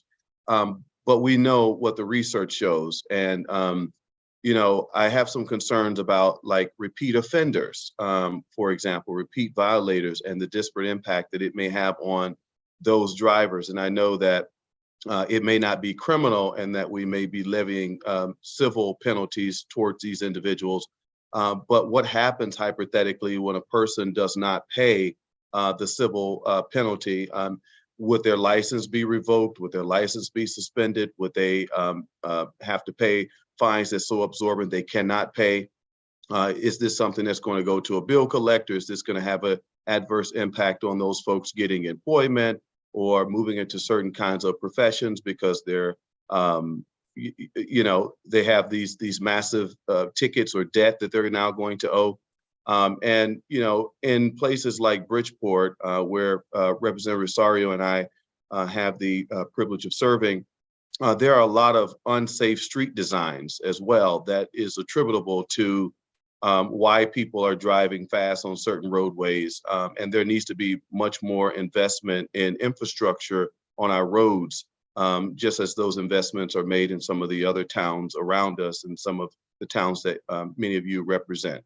That's unlike Bridgeport. So I just wanted to put that out there and echo Representative Rosario's sentiments.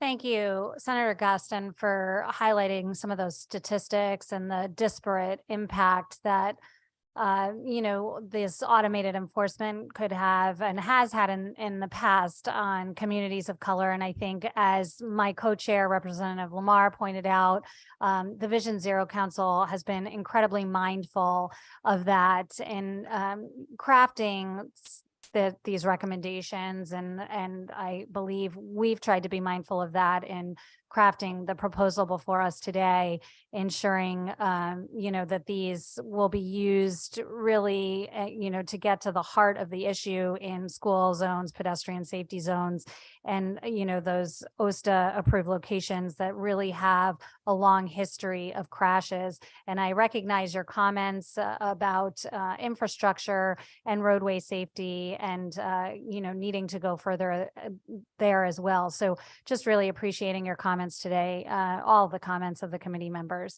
Representative Turco. Thank you, Madam Chair. And I want to thank the Department of Transportation, the Vision Zero Council, and the chairs and ranking members for all their hard work in this bill. Coming into this session, roadway safety issues was one of the most, if not the most important issue that I wanted to make sure that this legislature worked on. And then, of course, on opening day, we lost our friend, State Representative Q Williams, to a roadway collision. So this bill is one of the most important bills that we have to help reduce this issue of roadway safety. And I'm really glad that it contains all of the different components it does, especially with using technology to help with enforcement, because our law enforcement does a really great job in our municipalities in the state, but they can't be everywhere all the time. And I see it every day driving from Newington to Hartford, individuals going through red lights or speeding on 84. Really every single day, I think I see this. And technology will be useful as a deterrent. And I think this bill is doing it in a right way, taking care of the previous concerns that people had as far as being a money grab, being an unfair process. This bill is utilizing the technology based on data. You have intersections where you have a high rate of accidents, people getting hurt or people dying, and then it's allowing these technology to be used. So it's doing it in the right way to address some of the concerns. I do wish the bill even went further than it does. I think there's a lot more we need to do to really get to Vision Zero. But this is a really good start, and we have several other bills in this committee that, combined with this, I think will be even more impactful. I do want to flag for the chairs my concern with the open container change in regards to what Representative Morambello brought up, to-go drinks, the wine bottles that are corked. I think and I understand we want to follow federal rules so that we don't have issues with our funding. But as Representative O'Day mentioned, this funding we currently do not lose. And if that is correct and it goes completely towards education, well, as Representative O'Day stated, we need to put more money towards education. So I don't see a problem with that. I think that I don't want individuals to be penalized for going out to a restaurant, buying a bottle of wine, finishing half of it, corking it, and leaving it in the back seat of their sedan or on their passenger seat. If no one is consuming the product and it's just open, closed, corked in the car, I don't think that individual should have to be penalized. I think that is going too far, but I strongly support that there should be no consumption by passengers or anyone in the vehicle. So maybe we can further discuss that as this bill moves forward. I also think that it's kind of hypocritical not including the prohibition of the use of cannabis in the vehicle when we are saying that alcohol should not be used. I've come a long way from when I first was elected 4 years ago, not supporting any change to our open container law. Now, supporting it and, would even vote for it in the version it is in this bill, although I have the concerns I mentioned with the corking. But to not include cannabis when, as a representative stated, someone in the car can get a high off somebody else using the product. Just with the same vein as you don't want the driver of the car to be enticed to use a product that's going to cause their driving to be impaired with alcohol. You don't want them to have that enticement. I think it's the same with the use of cannabis in the vehicle. So I think it's something that if it's not included in this bill and not done in this session, we should look as a committee for future years to add some laws and regulations around that.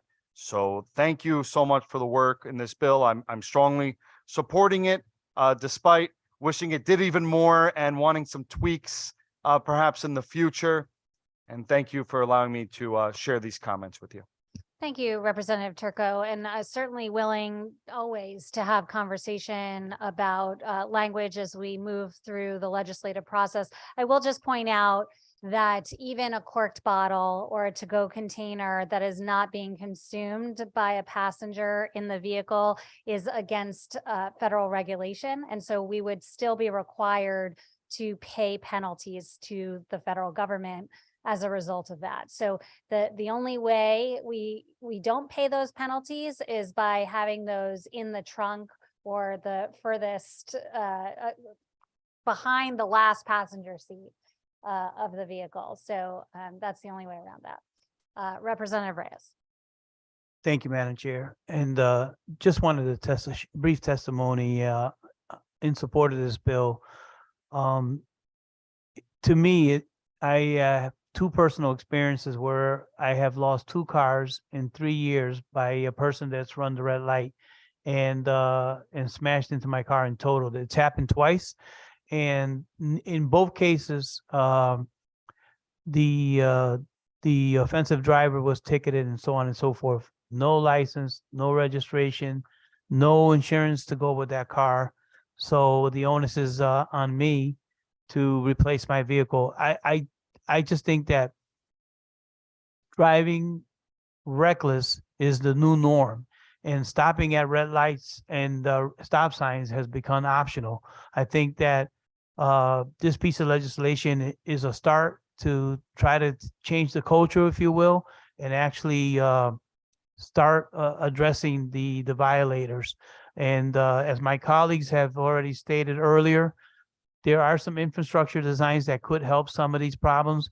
But when you have people that just refuse to stop at a stop sign or just blatantly roar through a red light at 60 miles an hour, now you're taking a 2,500-pound car and you're making it a missile to kill somebody. Somebody roaring to a 60 miles an hour through a stop sign or through a red light, hitting somebody who's just moving a couple miles an hour, or worse yet, just sitting there, is a sitting target for somebody to be killed. So I think that this is a good piece of legislation. I'm happy to see the state of Connecticut and this committee move forward with this piece of legislation. Could we go further? I would like to see us go further. And many of my colleagues have already addressed the cannabis problem, which is something that this legislative body in the state of Connecticut will have to address in the very near future. But as this bill stands today, I support it and will be voting yes to move it out of committee today. Thank you, Madam Chair. Thank you, Representative. Seeing no other comments or questions, will the clerk please call the roll? This is an immediate roll call vote to JFS to the floor, HB 5917, LCO number 5850. Senator Cohen, Senator Cohen votes yes. Representative Lamar. Senator Lopes,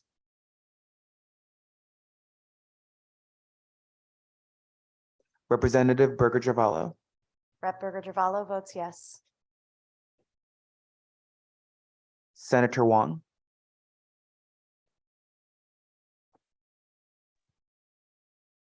Representative Kennedy, Kennedy votes no. Representative Blumenthal, Blumenthal votes yes. Representative Bronco, Bronco votes no. Representative Carney, Senator Cabrera,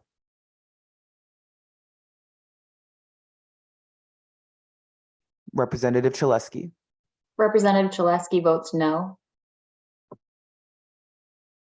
Representative Concepcion, Representative Concepcion votes yes. Representative Conley,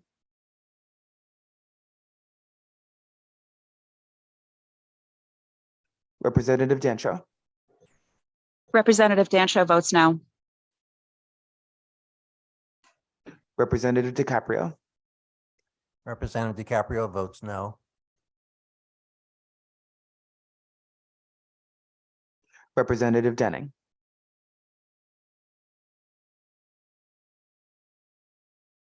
Representative Farrar, Representative Farrar votes yes. Senator Fazio,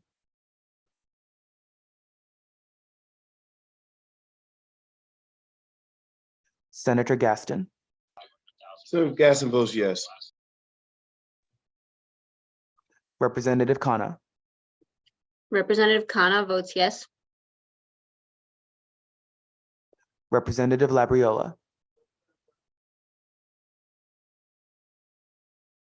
Representative McCarthy Vahey,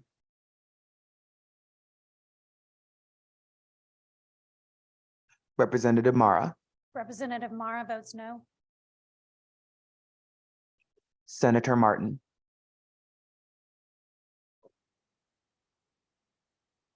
Representative Michelle,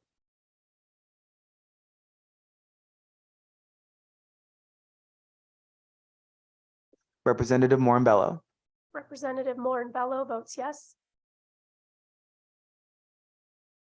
Senator Needleman,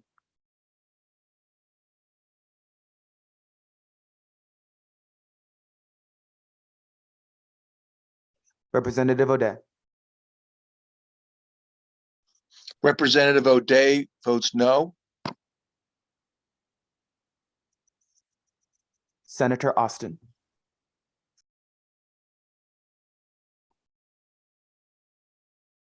Representative Reyes, Representative Reyes in the affirmative. Representative Rosario, Representative Rosario in the affirmative. Representative Sims, Representative Sims votes in the affirmative. Representative Smith, Representative Smith votes yes. Representative Steinberg,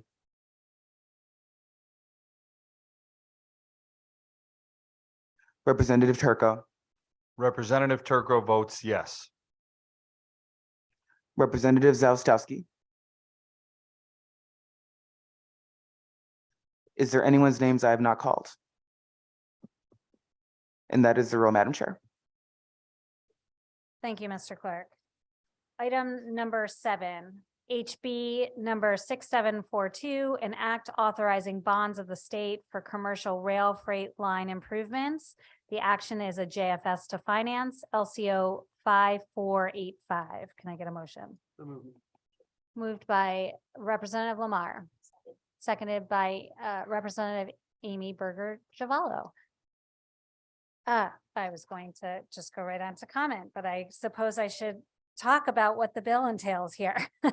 It increases the GO bond authorization for competitive grants for commercial rail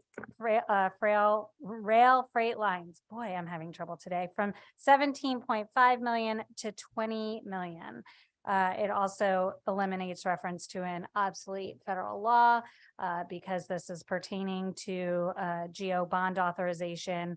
It will go to finance should the committee vote that way today. Any comments? Senator Huang. Thank you, Madam Chair. Just a point of clarification that this vote on the current bill right now before us is a vote by the committee to either affirm or deny the vote on the issue. If it passes, then it is referred to finance. Is that correct? That is correct. So this vote today in this committee will be whether we support the concept or not as committee members. Correct. Thank you. I urge support. I do not see any other comments or questions. Will the clerk please call the roll? This is an immediate roll call vote to JFS to Finance Committee, HB 6742, LCO number 5485. Senator Cohen, Senator Cohen votes yes. Representative Lamar, Senator Lopes, Representative Burger Javala, Burger Javala votes yes. Senator Wong, Senator Huang votes yea.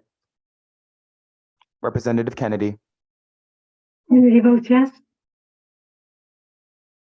Representative Blumenthal, Blumenthal votes yes. Representative Bronco,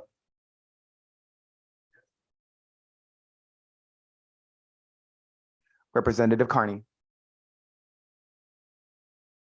Senator Cabrera, Representative Chaleski, Representative Chaleski votes yes. Representative Concepcion, Representative Concepcion votes yes. Representative Conley, Representative Dancho, Representative Dancho votes yes. Representative DiCaprio, Representative DiCaprio votes yes. Representative Denning, Representative Farrar, Representative Farrar votes yes. Senator Fazio, Senator Gaston, Senator Gaston votes yes. Representative Khanna, Representative Khanna votes yes. Representative Labriola,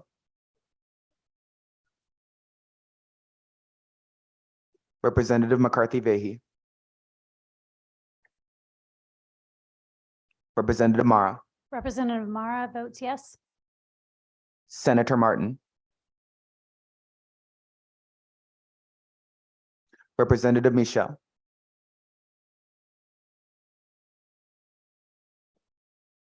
Representative Morin-Bello, Representative Morin-Bello votes yes. Senator Needleman, Representative O'Day, Representative O'Day votes yes. Senator Austin,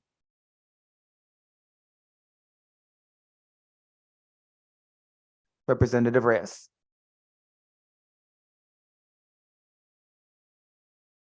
Representative Rosario, Representative Rosario votes yes.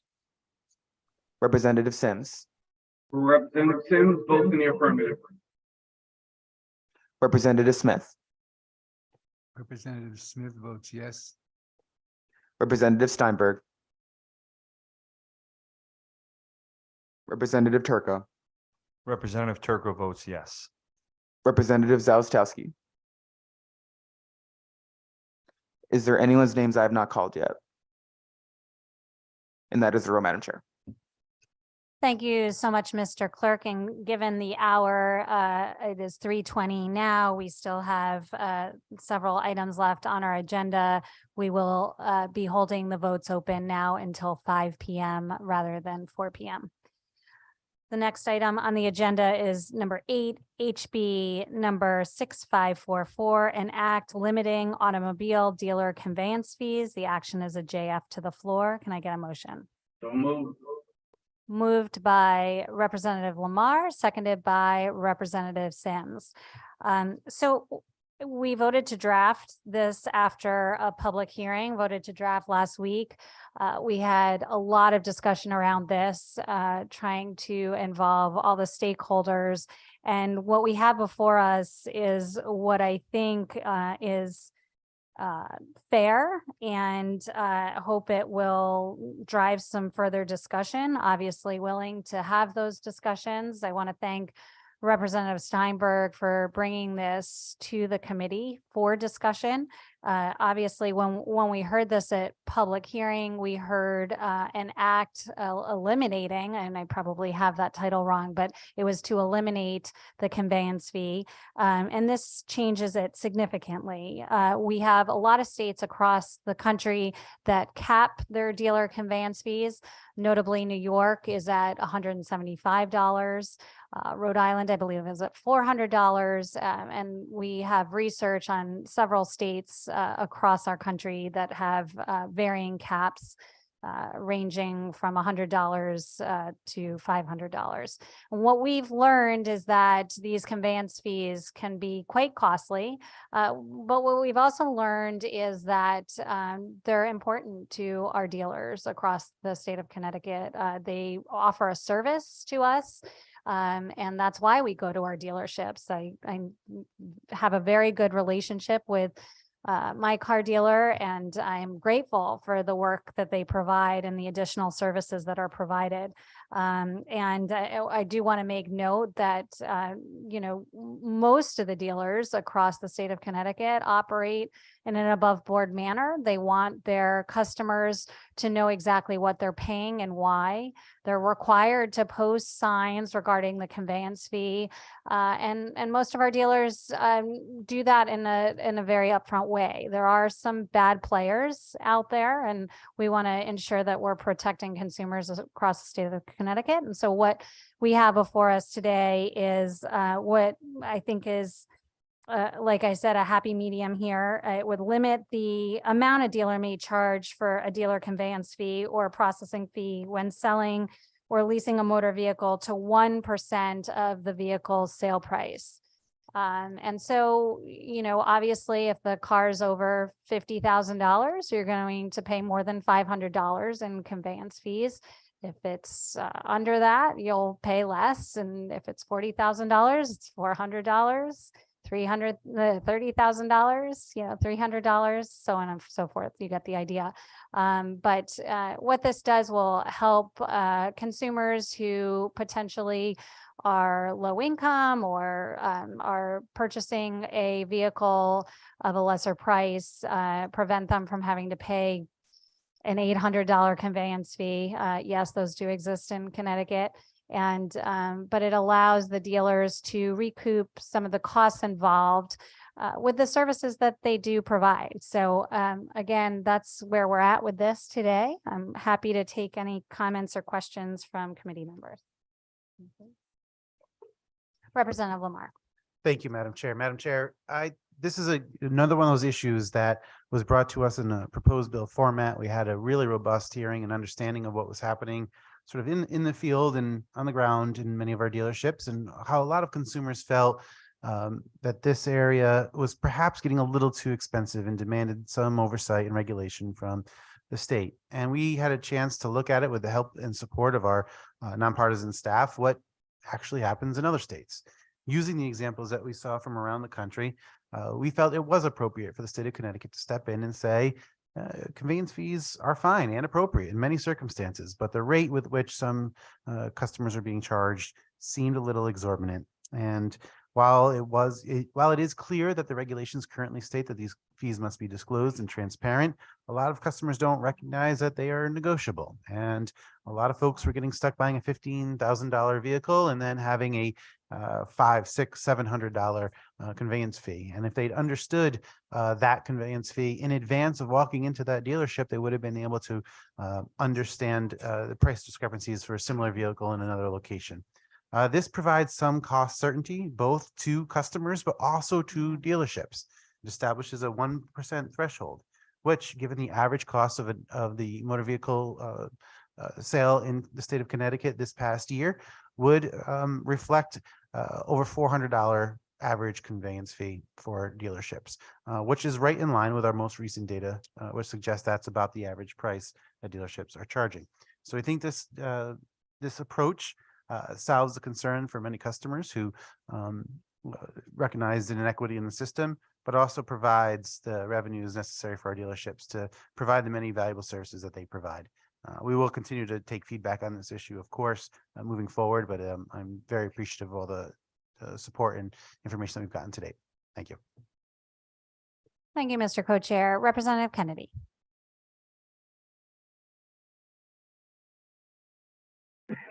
Thank you, Madam Chair. And I appreciate the chair's your explanations in passion on this particular bill. And so as I dug deeper into it and spoke to a number of car dealerships, the current statute that we have, I guess most people don't understand, but as you did explain, does allow the consumer to negotiate the conveyance fee. And it is written in the dealership showrooms, and it's in writing, full writing and signage, and verbally spoken usually. So, and there's also a reporting system in place. So by changing this, I'm not sure if we lose that transparency of the dealers reporting to the DOT. Interestingly, on this particular bill during public hearing, we only had 2 speakers. One opposed, that would be the Department of Motor Vehicles, and one in support was an attorney for consumer affairs or consumer. So I was a little surprised by that. We didn't hear from more of our consumers or our constituents. So I really appreciate the idea of the 1%. I'm just not there yet. So I hope we can have more discussion. I know that we are JFing this right now, but today I just can't support this bill today. So I thank you for that time. Thank you, Madam Chair. Thank you, Representative Kennedy. Senator Wong. Thank you, Madam Chair. And indeed, I want to echo the ranking House members' commentary and observation that only 2 pieces of testimony were submitted, each offering contrasting viewpoints. And I felt as though we had more engagement in our screening meetings and expert feedback in our caucuses. That being said, I always think the conveyance fee is a wrong term, because it as I understand it, it is the dealer's description of services, such as going to the DMV to get the plates and registration. These are convenience and services that is provided as part of the delivery cost of a new vehicle, and they are added up. And are there bad actors? Absolutely.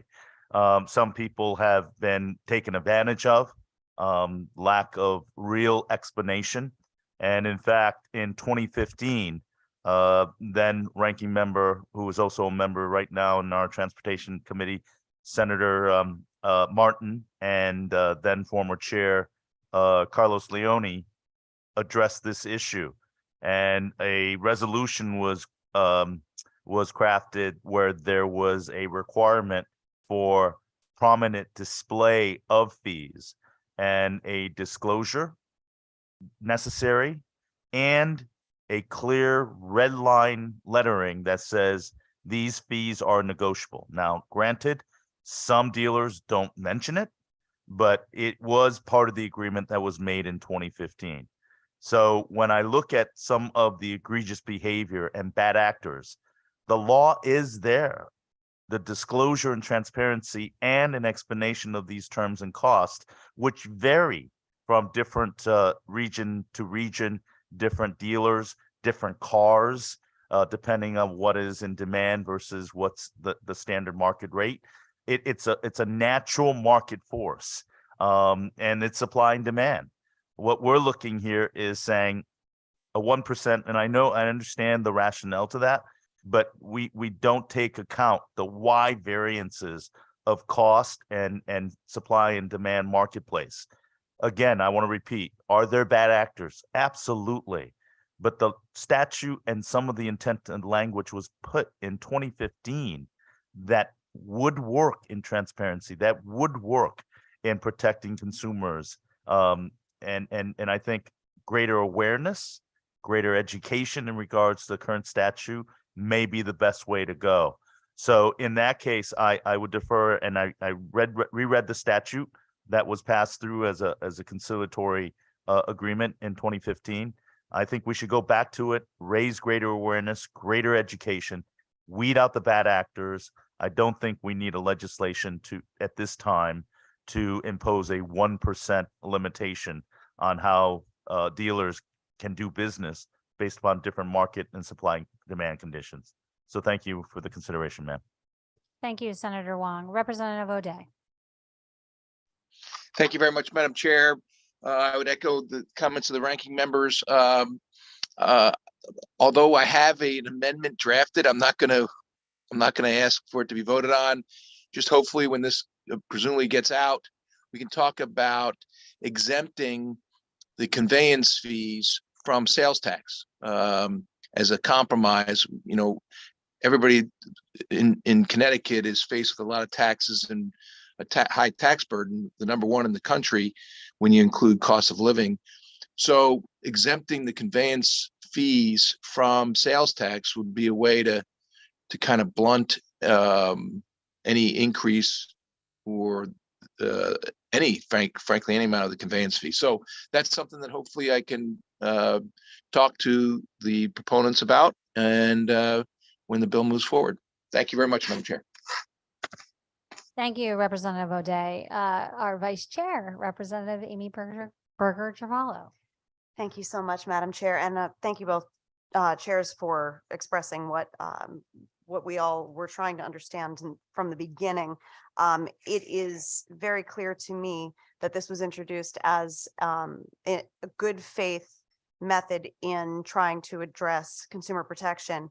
And throughout the process, we were able to see that truly listening to both sides and coming from a collaborative point of view, we're able to hit something that will work for both parties when we're really getting down to it. So I'm going to be supporting this and very grateful for that collaborative process. Thank you, Representative. And I do hope, that collaboration can continue and we can continue to have discussions with the stakeholders. Representative Kennedy. Thank you, Madam Chair, for recognizing me for the second time. I just wanted to add too, as Senator Wong pointed out, maybe conveyance wasn't the right terminology in this, but I just want to point out that during the whole pandemic, the car dealerships were considered essential workers. They were there. They were there for our consumers. They got all their processing done through motor vehicles. And I really think that that's important to reflect on, that they were there when motor vehicles was primarily closed during that time. And it was really hard for the consumers to get anything done. I also can't help but wonder what the burden would, well, I'll leave that for now, but I do hope we'll have more discussions on it because I still think there's more to discuss. But I think we just need to keep in mind that I agree there probably are a few bad actors out there, but for the most part, they do due diligence in trying to work with the consumer. So I appreciate the second chance and thank you, Madam Chair. Thank you, Representative. And I do hope, because I think both Representative Lamar and I, recognize what an incredible job our dealers do across the state of Connecticut and the value that they add. And I also want to point out that the average car in Connecticut is between $40,000 and $50,000. And So we're talking about between $400 and $500 still of a conveyance fee. So we're not talking about eliminating it any longer. We are talking about on a $40,000 car, a $400 conveyance fee. So I just want to be clear on that point. Any other comments or questions? Yes, Representative Smith. Thank you, Madam Chairman. Like Representative Kennedy, I represent Milford. And there's a section of Milford I was discussing with Chairman Lamar this morning, which is an automobile row, which exists in a lot of states. But I think Milford's is probably one of the most well-known and the most extensive. It's several miles with very densely packed car dealerships. So they make their presence known. And while I do believe that from the original objection to this bill, the compromise of the 1% cap is a great start, and it's something I can support. It was not something outside of the necessity of pointing out to me what the car dealerships do. We've talked a little bit about it. The conveyance fee takes in a number of different services provided, and we've discussed a few of them here already. As Representative Kennedy mentioned, not the least of which is the DMV work they do. DMV work they do that would otherwise and necessarily fall on the DMV. This is considered a cost that they carry in their service to their customers.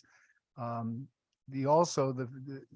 at from the supplier side, the conveyance fee is added into the sales price of which is subject to state sales taxes. This is why they were very interested in the possibility of moving this bill to finance to get a fiscal note to see how much money the state would be losing by capping the conveyance fee. Having said that, these are all things I thought were worthy of consideration and I thought were legitimate and compelling arguments. The fact that the conveyance fee is transparent. The word conveyance fee is almost a punchline for years for any kind of shady or underhanded sales gimmick. I got stuck with that one time when the delivery of a car came in 5 months after I bought it. And the new salesman who replaced the guy that had sold it to me tried to get an extra $300 for me by adding a delivery charge, which I was almost too tired and too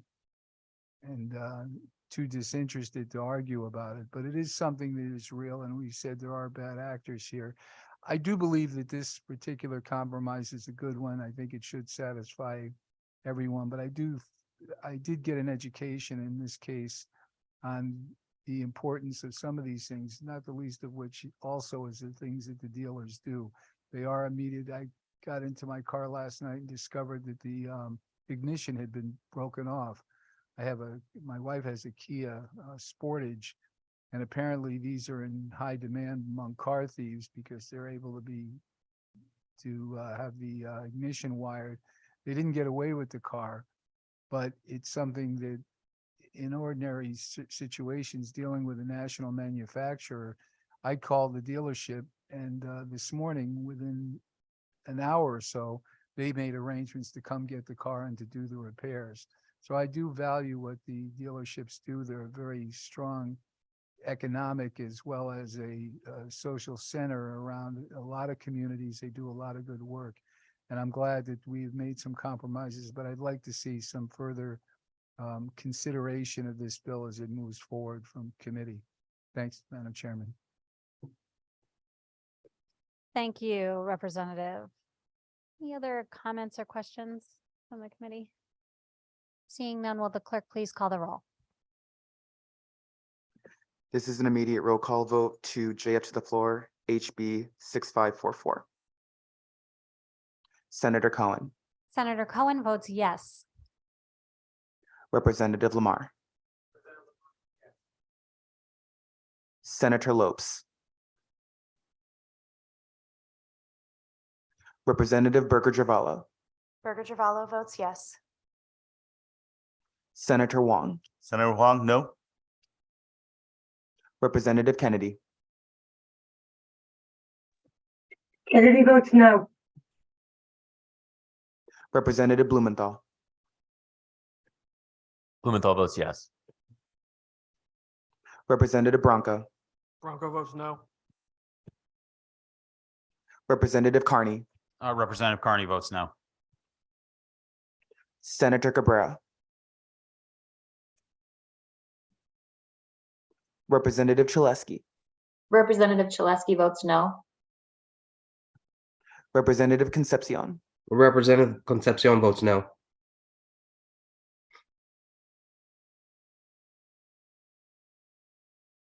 Representative Conley, Representative Conley votes yes. Representative Dancho, Representative Dancho votes no. Representative DiCaprio, Representative DiCaprio votes no. Representative Denning,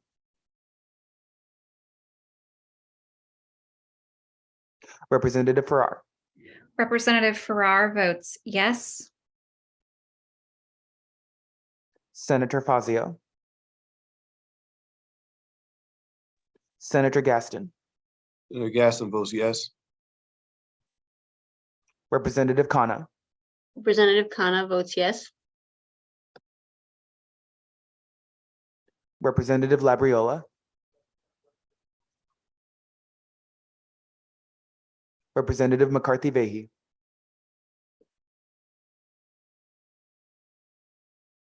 Representative Mara, Representative Mara votes no. Senator Martin,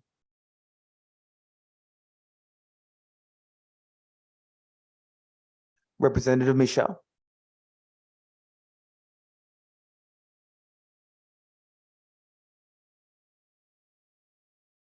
Representative Morinbello, Representative Morinbello votes yes.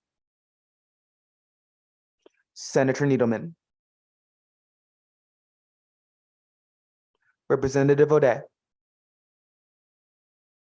Representative O'Day votes no. Senator Austin, Representative Reyes, Representative Rosario, Rosario votes yes. Representative Sims, Representative Sims votes in the affirmative. Representative Smith, Smith votes yes. Representative Steinberg, Representative Steinberg votes yes. Representative Turco, Representative Turco votes yes. Representative Zawistowski. Is there anyone's names I have not called, or is there anyone I'm missing? And that is the roll, Madam Chair. Thank you so much, Mr. Clerk. Item number 9, HB 6746, an act concerning wrong way driving detection and prevention. Action is a JF to the floor. Can I get a motion? So moved. Moved by Representative Morinbello, seconded by Representative Sims. We've had a lot of discussion around this as a committee, and we actually, as mentioned, were at a press conference with Commissioner Eucalito and the governor and the Commissioner of Public Safety as well, just before our committee meeting, and talking about the horrific accidents or crashes, I should say, because of wrong way driving that most often result in fatalities. And I know that we are no strangers to the tragedy of wrong way driving. Unfortunately, most of these incidents involve driving under a driver that's under the influence, and really have such a horrible impact on the family and friends of loved ones that are taken from us too soon and so unpredictably, without our ability to say our goodbyes and really come to grips with the fact that somebody will be passing, because these crashes are sudden and violent and absolutely horrific. So the committee here has before us a bill containing countermeasures for wrong way driving that I'm hopeful will see joint favorable onto the House floor and ultimately to the Senate and to the governor's desk for signature, requiring the DOT to expand their efforts to implement wrong way driving countermeasures across the state, installing detection systems that can alert the driver, notify law enforcement, and potentially broadcast a wrong way driver's presence to others that may be on a highway or roadway. There are 120 exit ramps that have been identified for some sort of countermeasure. There are over 200, I think the number is 236, that could benefit from countermeasures. So we're talking about also installing rumble strips. We'll be looking into that, as well as implementing a public awareness campaign. We launched that today with the commissioners and the governor, but doing all we can to further educate the public on ways to reduce wrong way driving across the state of Connecticut. Representative Lamar. Thank you, Madam Chair. I was reminded after our public hearing, our press event earlier this morning, that every time I talk about wrong way driving, I seem to get angrier and angrier about the topic. And I think that's true. I think it's true. The shocking number of fatalities that we are seeing in our state, and I've used that word numerous times today, shockingly high number of fatalities we're seeing in Connecticut. These are all preventable. In almost every circumstance, the highway off-ramps and on-ramps are in the exact same location they were the year before, 10 years before, 20 years, 30 years, 40 years before. It's not new construction, in the circumstances that is leading to wrong way driving. It's not new signage that's led to wrong way driving. It's a lack of personal responsibility. And 80% of the fatalities that we're seeing are tied directly to alcohol use. We've got to do better. Connecticut residents need to do better. We're going to incorporate a lot of new technologies. We're going to take best practices from across the state. We're going to do everything we can as a state to address the issue as we see them here in Connecticut. Like many of the people on this committee and looking at people who are sitting to the side of me, we lost a friend here due to a wrong way driver.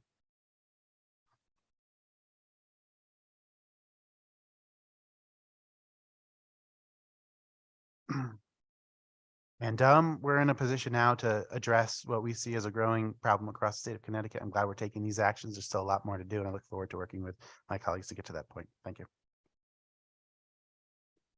Thank you, Mr. Co-Chair. Senator Wong.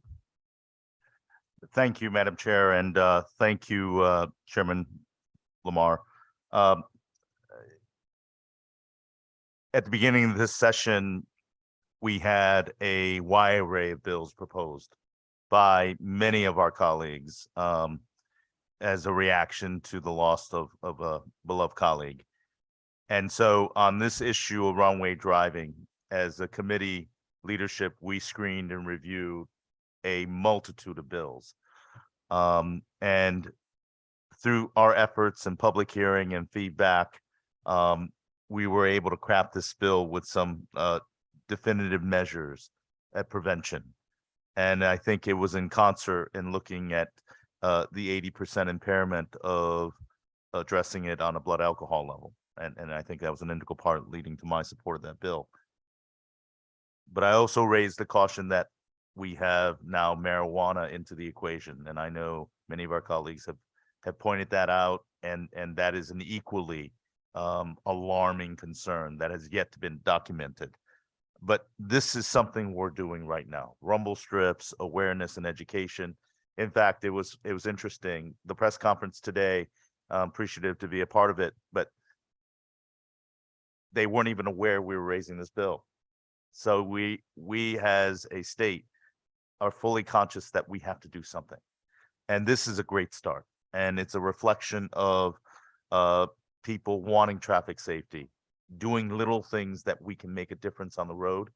So I think maybe as we have other bills of contention in this committee, I would urge true and unified bipartisan support to be able to get this through the finish line, get the proper funding that's necessary. And again, as we've noted in the press conference this afternoon, it is about awareness and education that and changing the culture of impaired driving through alcohol or substances, through impairment by distraction. There's just so much more we can do as a cultural shift of what is acceptable and what is not, to prevent tragedies, preventable tragedies on our roads. Because just as we lost a colleague in Representative Williams, there's countless other families that we do not name that will miss loved ones at holidays and birthdays. So this is a preventable tragedy. This is something that we can do. And I hope and encourage that we pass this through and save lives. Thank you. Thank you, Madam Chair. Thank you, Senator Wong. Any other questions or comments from committee members? Seeing none, will the clerk please call the roll? This is an immediate roll call vote to JF to the floor, HB 6746. Senator Cohen, Senator Cohen votes yes. Representative Lamar. Senator Lopes. Representative Berger Javallo. Senator Wong. Senator Huang, yay. Representative Kennedy. Kennedy votes yes. Representative Blumenthal. Blumenthal votes yes. Representative Bronco. Bronco votes yes. Representative Carney. Representative Carney votes yes. Senator Cabrera. Representative Chaleski. Representative Chaleski votes yes. Representative Concepcion. Representative Concepcion votes yes. Representative Conley. Representative Conley votes yes. Representative Genshaw.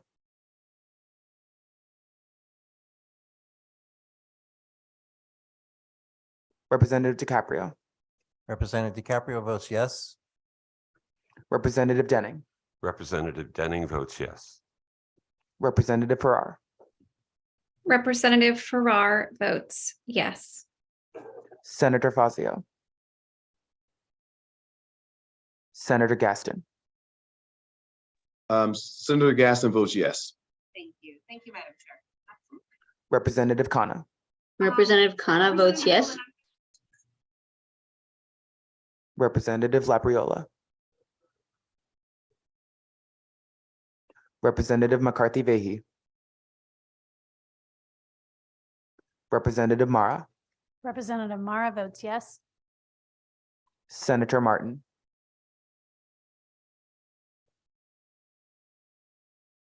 Representative Michelle. Michelle votes yes. Representative Morinbello. Representative Morinbello votes yes. Senator Needleman. Representative O'Day. Representative O'Day votes yes. Senator Austin.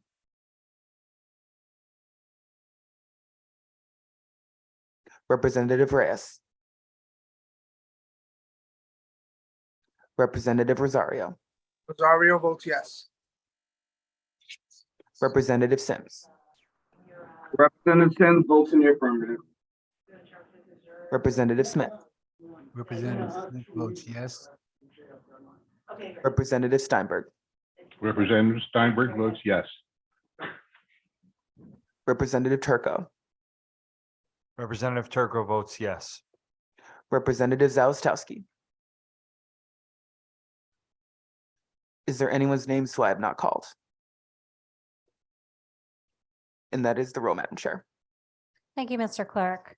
Number 10, HB 6747, an act concerning a plan to modernize and maintain bus stops and shelters. Action as a JF to the floor. Can I get a motion? So moved. Moved by Representative Lamar, seconded by Representative Sims. Thank you, Senator. This bill is a straight JF, requiring DOT and each transit district to develop a plan jointly to modernize and maintain bus stops and shelters throughout the state and ensure bus stops and shelters are constructed and maintained in compliance with federal ADA and physical accessibility guidelines, and also conveniently and safely serve all users of all ages and abilities with the inclusion of sidewalks, appropriate curb cuts and ramps, shelter from weather conditions, lighting and signage, providing real-time information as well concerning our transportation services. Any discussion? Yes, Representative Lamar. Thank you, Madam Chair. Thank you again for my committee's support in raising this bill. This is a vitally important public service that the city of Connecticut provides, and public transit services that is administered through CT Transit, Greater Bridgeport, variety of other private service providers across the state, serving countless millions of rides per year. The state of some of our bus stops and shelters is woefully inadequate. And I look forward to working with colleagues on this committee, Department of Transportation, to help address this issue as the primary mode of transportation for a large number of constituents in my district, but a large number of constituents generally across the state of Connecticut. We need to do more, and for those residents who are stuck in the middle of the road waiting for their bus to come with no sidewalk anywhere near around them, who are stuck unprotected from weather, with poor lighting, waiting for their bus at night, and for those who are just hoping for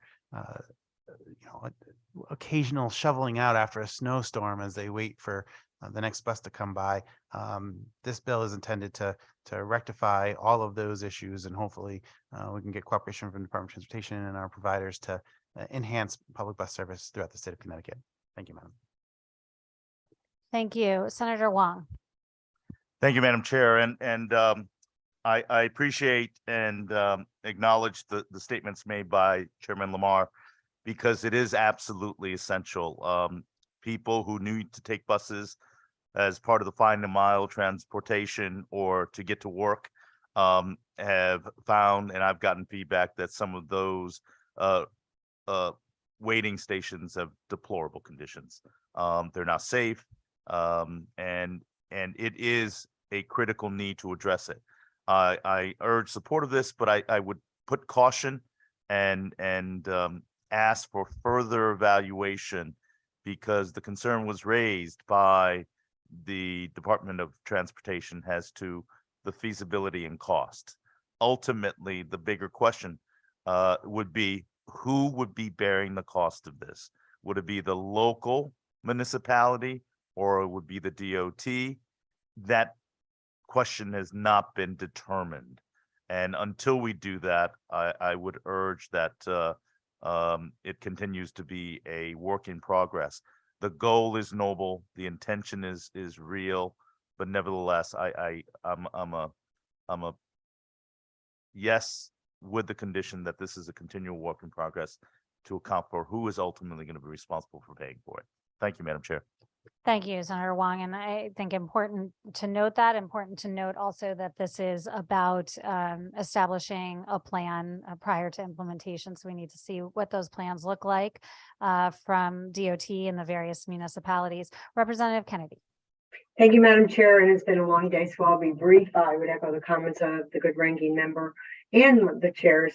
This is a great start to good safety and pedestrian safety, especially bus transportation, but the concern was raised as to fiscal cost and the impact on our local municipalities. So I just reiterate what the good ranking member just stated and move forward with caution, but definitely vote yes today and continue to work on this piece of legislation.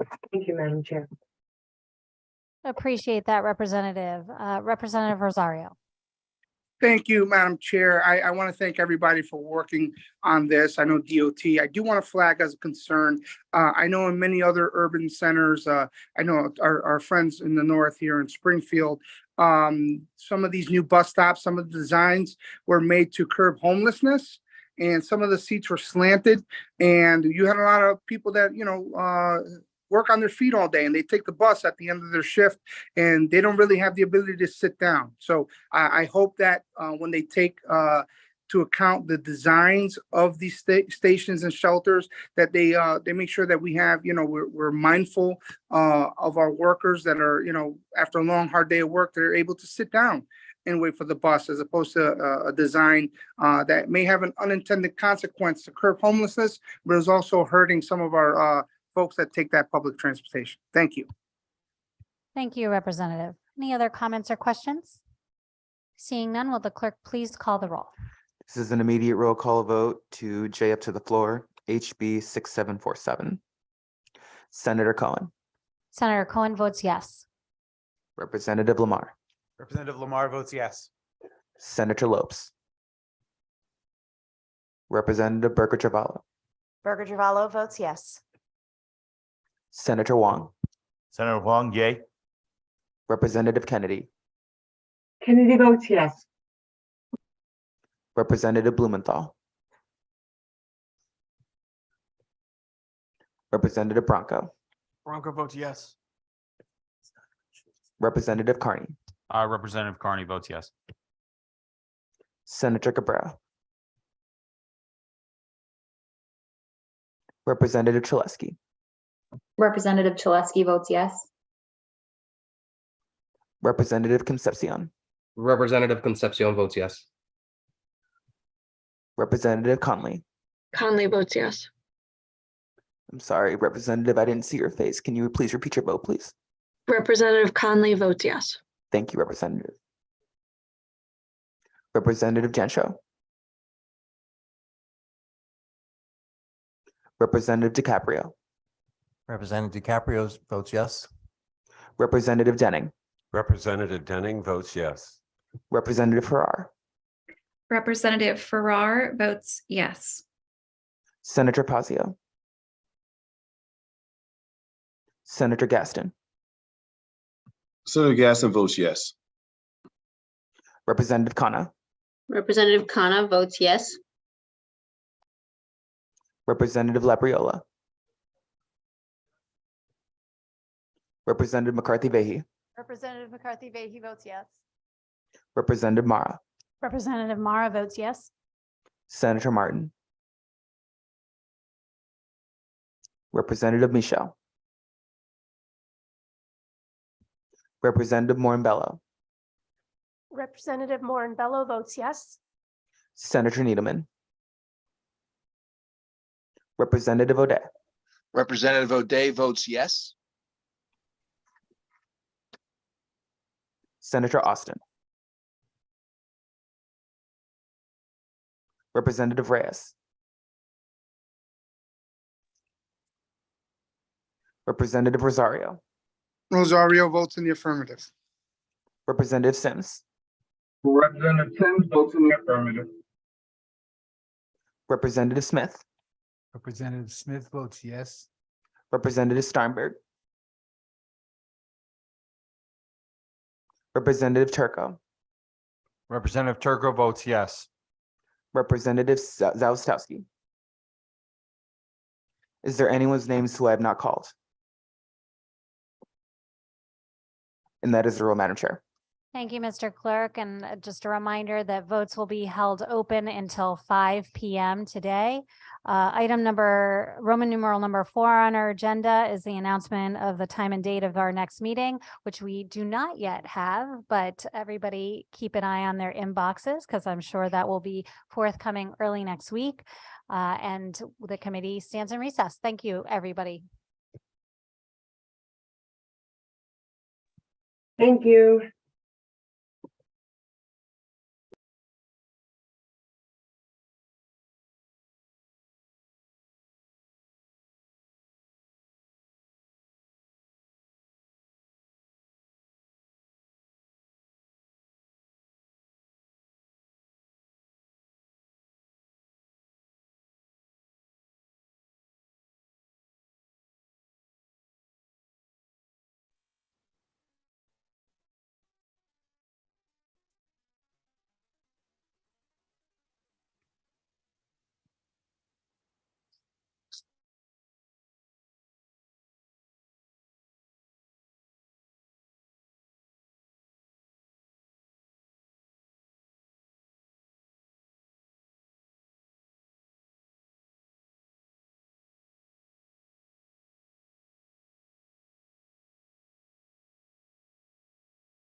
Representative Conley? Yes, I'm ready to vote. Okay, let me just double check your votes real quick. Apologies for the delay. It's kind of a madhouse in here. Okay, Conley, check. All right, I still need your vote to JFS 1082. 1082, Rep. Conley is a no. Just Did you hear me? Just confirm. Sorry, Representative. What was your vote again? 1082, I am a no. Okay. Got it. Okay, I still need your vote to JFS 1083. Rep. Conley is a yes. Okay.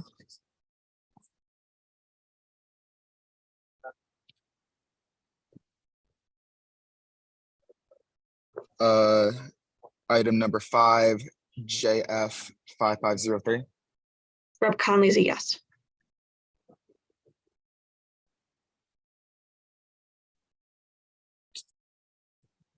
Item number 6, JFS HB 5917. Rep. Conley is a yes.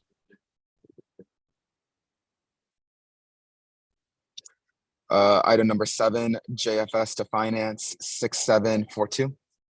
Rep. Conley is a yes.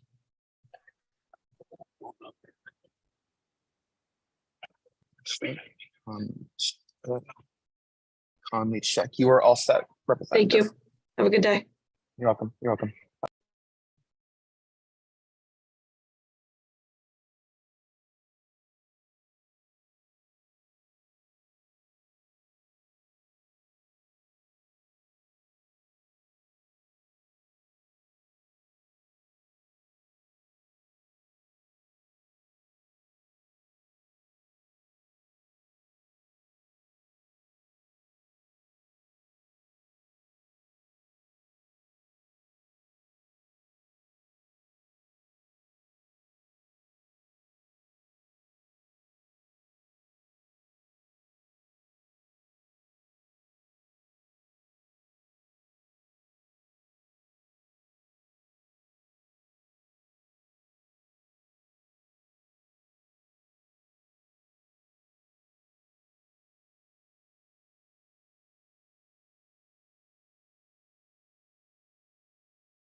Representative Chalesky, Thanks. how's it going? Good, how are you? Okay, I'm doing all right. Okay, so I still need your vote to JFS, the first item, SB 994. Representative Chalesky is a yes. Okay.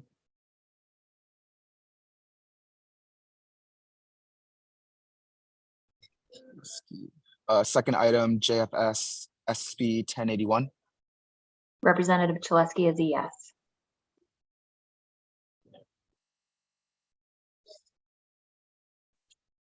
Need to check. Chalesky check. Chalesky check. Chalesky check. Chalesky check. Chalesky check. Chalesky check. Chalesky check. And Representative, you were all set. Great. Thank you very much. You're welcome. Have a good night. You too.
Representative Dancho. Can you hear me? Yes, I can. How are you? Okay, good. I'm using earbuds, so I wasn't sure. No I worries. Yep, I still need your vote for 994, item number 1. The Department of Motor Vehicles. I will be a yes for that. Okay, Dancho is a yes. Dancho check. Dancho check. Dancho check. Dancho check. Dancho check. Dancho check. Dancho check. Dancho. All right, I still need your vote to JF 6746, item number 9. Item number 9 is a yes. Okay. Dancho. And then the last item to JF 6747. And that's also yes. Okay. All right, Representative, you are all set. Thank you. I appreciate your holding the votes open. You're welcome. Have a good night or day. It's still daylight there. It is. Yeah, we're in Florida. Have fun. Representative Zalkowski. Yeah, tough being in Florida, you know, especially when you're forecasting snow. All right. Anyway, I only was there to cast one vote, so we got to start from the top. Correct. All right. So I need your vote for item number 1, 994. That's a yes. Okay. Item number 2, JFS 1081. That's a yes. JFS item number 3, 1082. Oh, Okay. I see that you voted on that. That I was good on all that. set on. Mm-hmm. JFS 1083, item number 4. Okay, that's a no. Okay. Item number 5, JF 5503. And that's a no. Okay. Item number 6, JFS 5917. Also a no. Okay. JFS to finance 6742. And that is a yes. Okay. JF to the floor, item number 8, 6544. That's a no. Okay. JF 6746, item number 9. That's a yes. Okay. And then lastly, JF to the floor, HB 6747, item number 10. Okay, and that's also a yes. Okay. And that is it. You're all set. Great, thank you. Have a great weekend. You too. Okay, bye. Bye.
Senator Cabrera.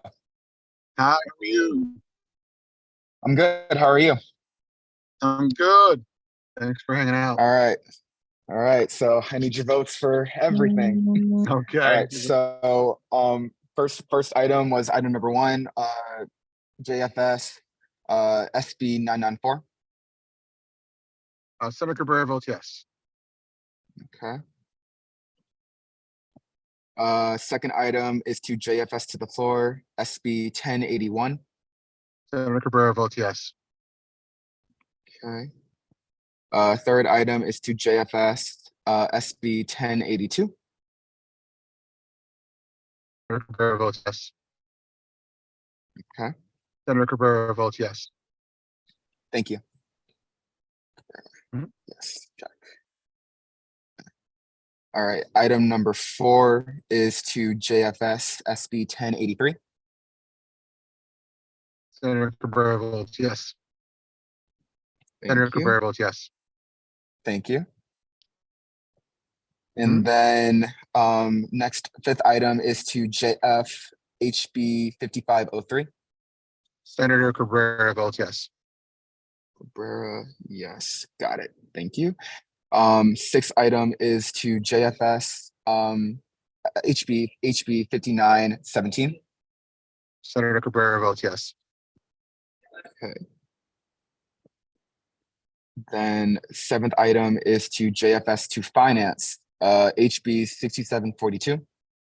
Senator Cabrera votes yes. Okay. Eighth item is to JF to the floor HB 6544. Senator Cabrera votes yes. Okay. Ninth item is to JF to the floor HB 6746. Senator Cabrera votes yes.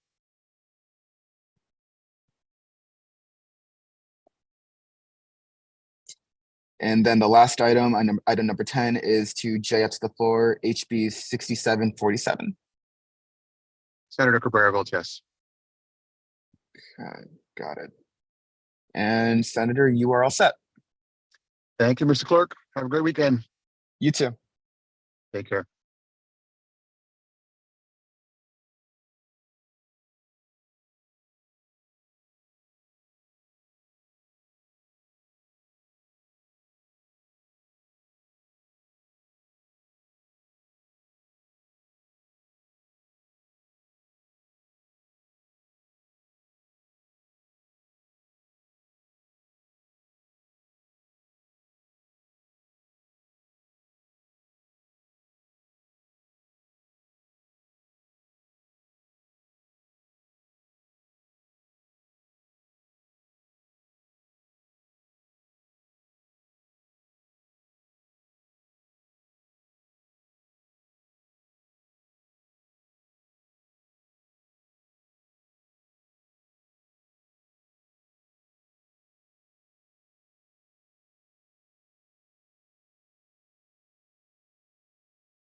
Hello?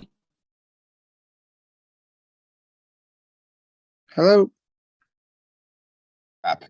Hello. Hi, Representative.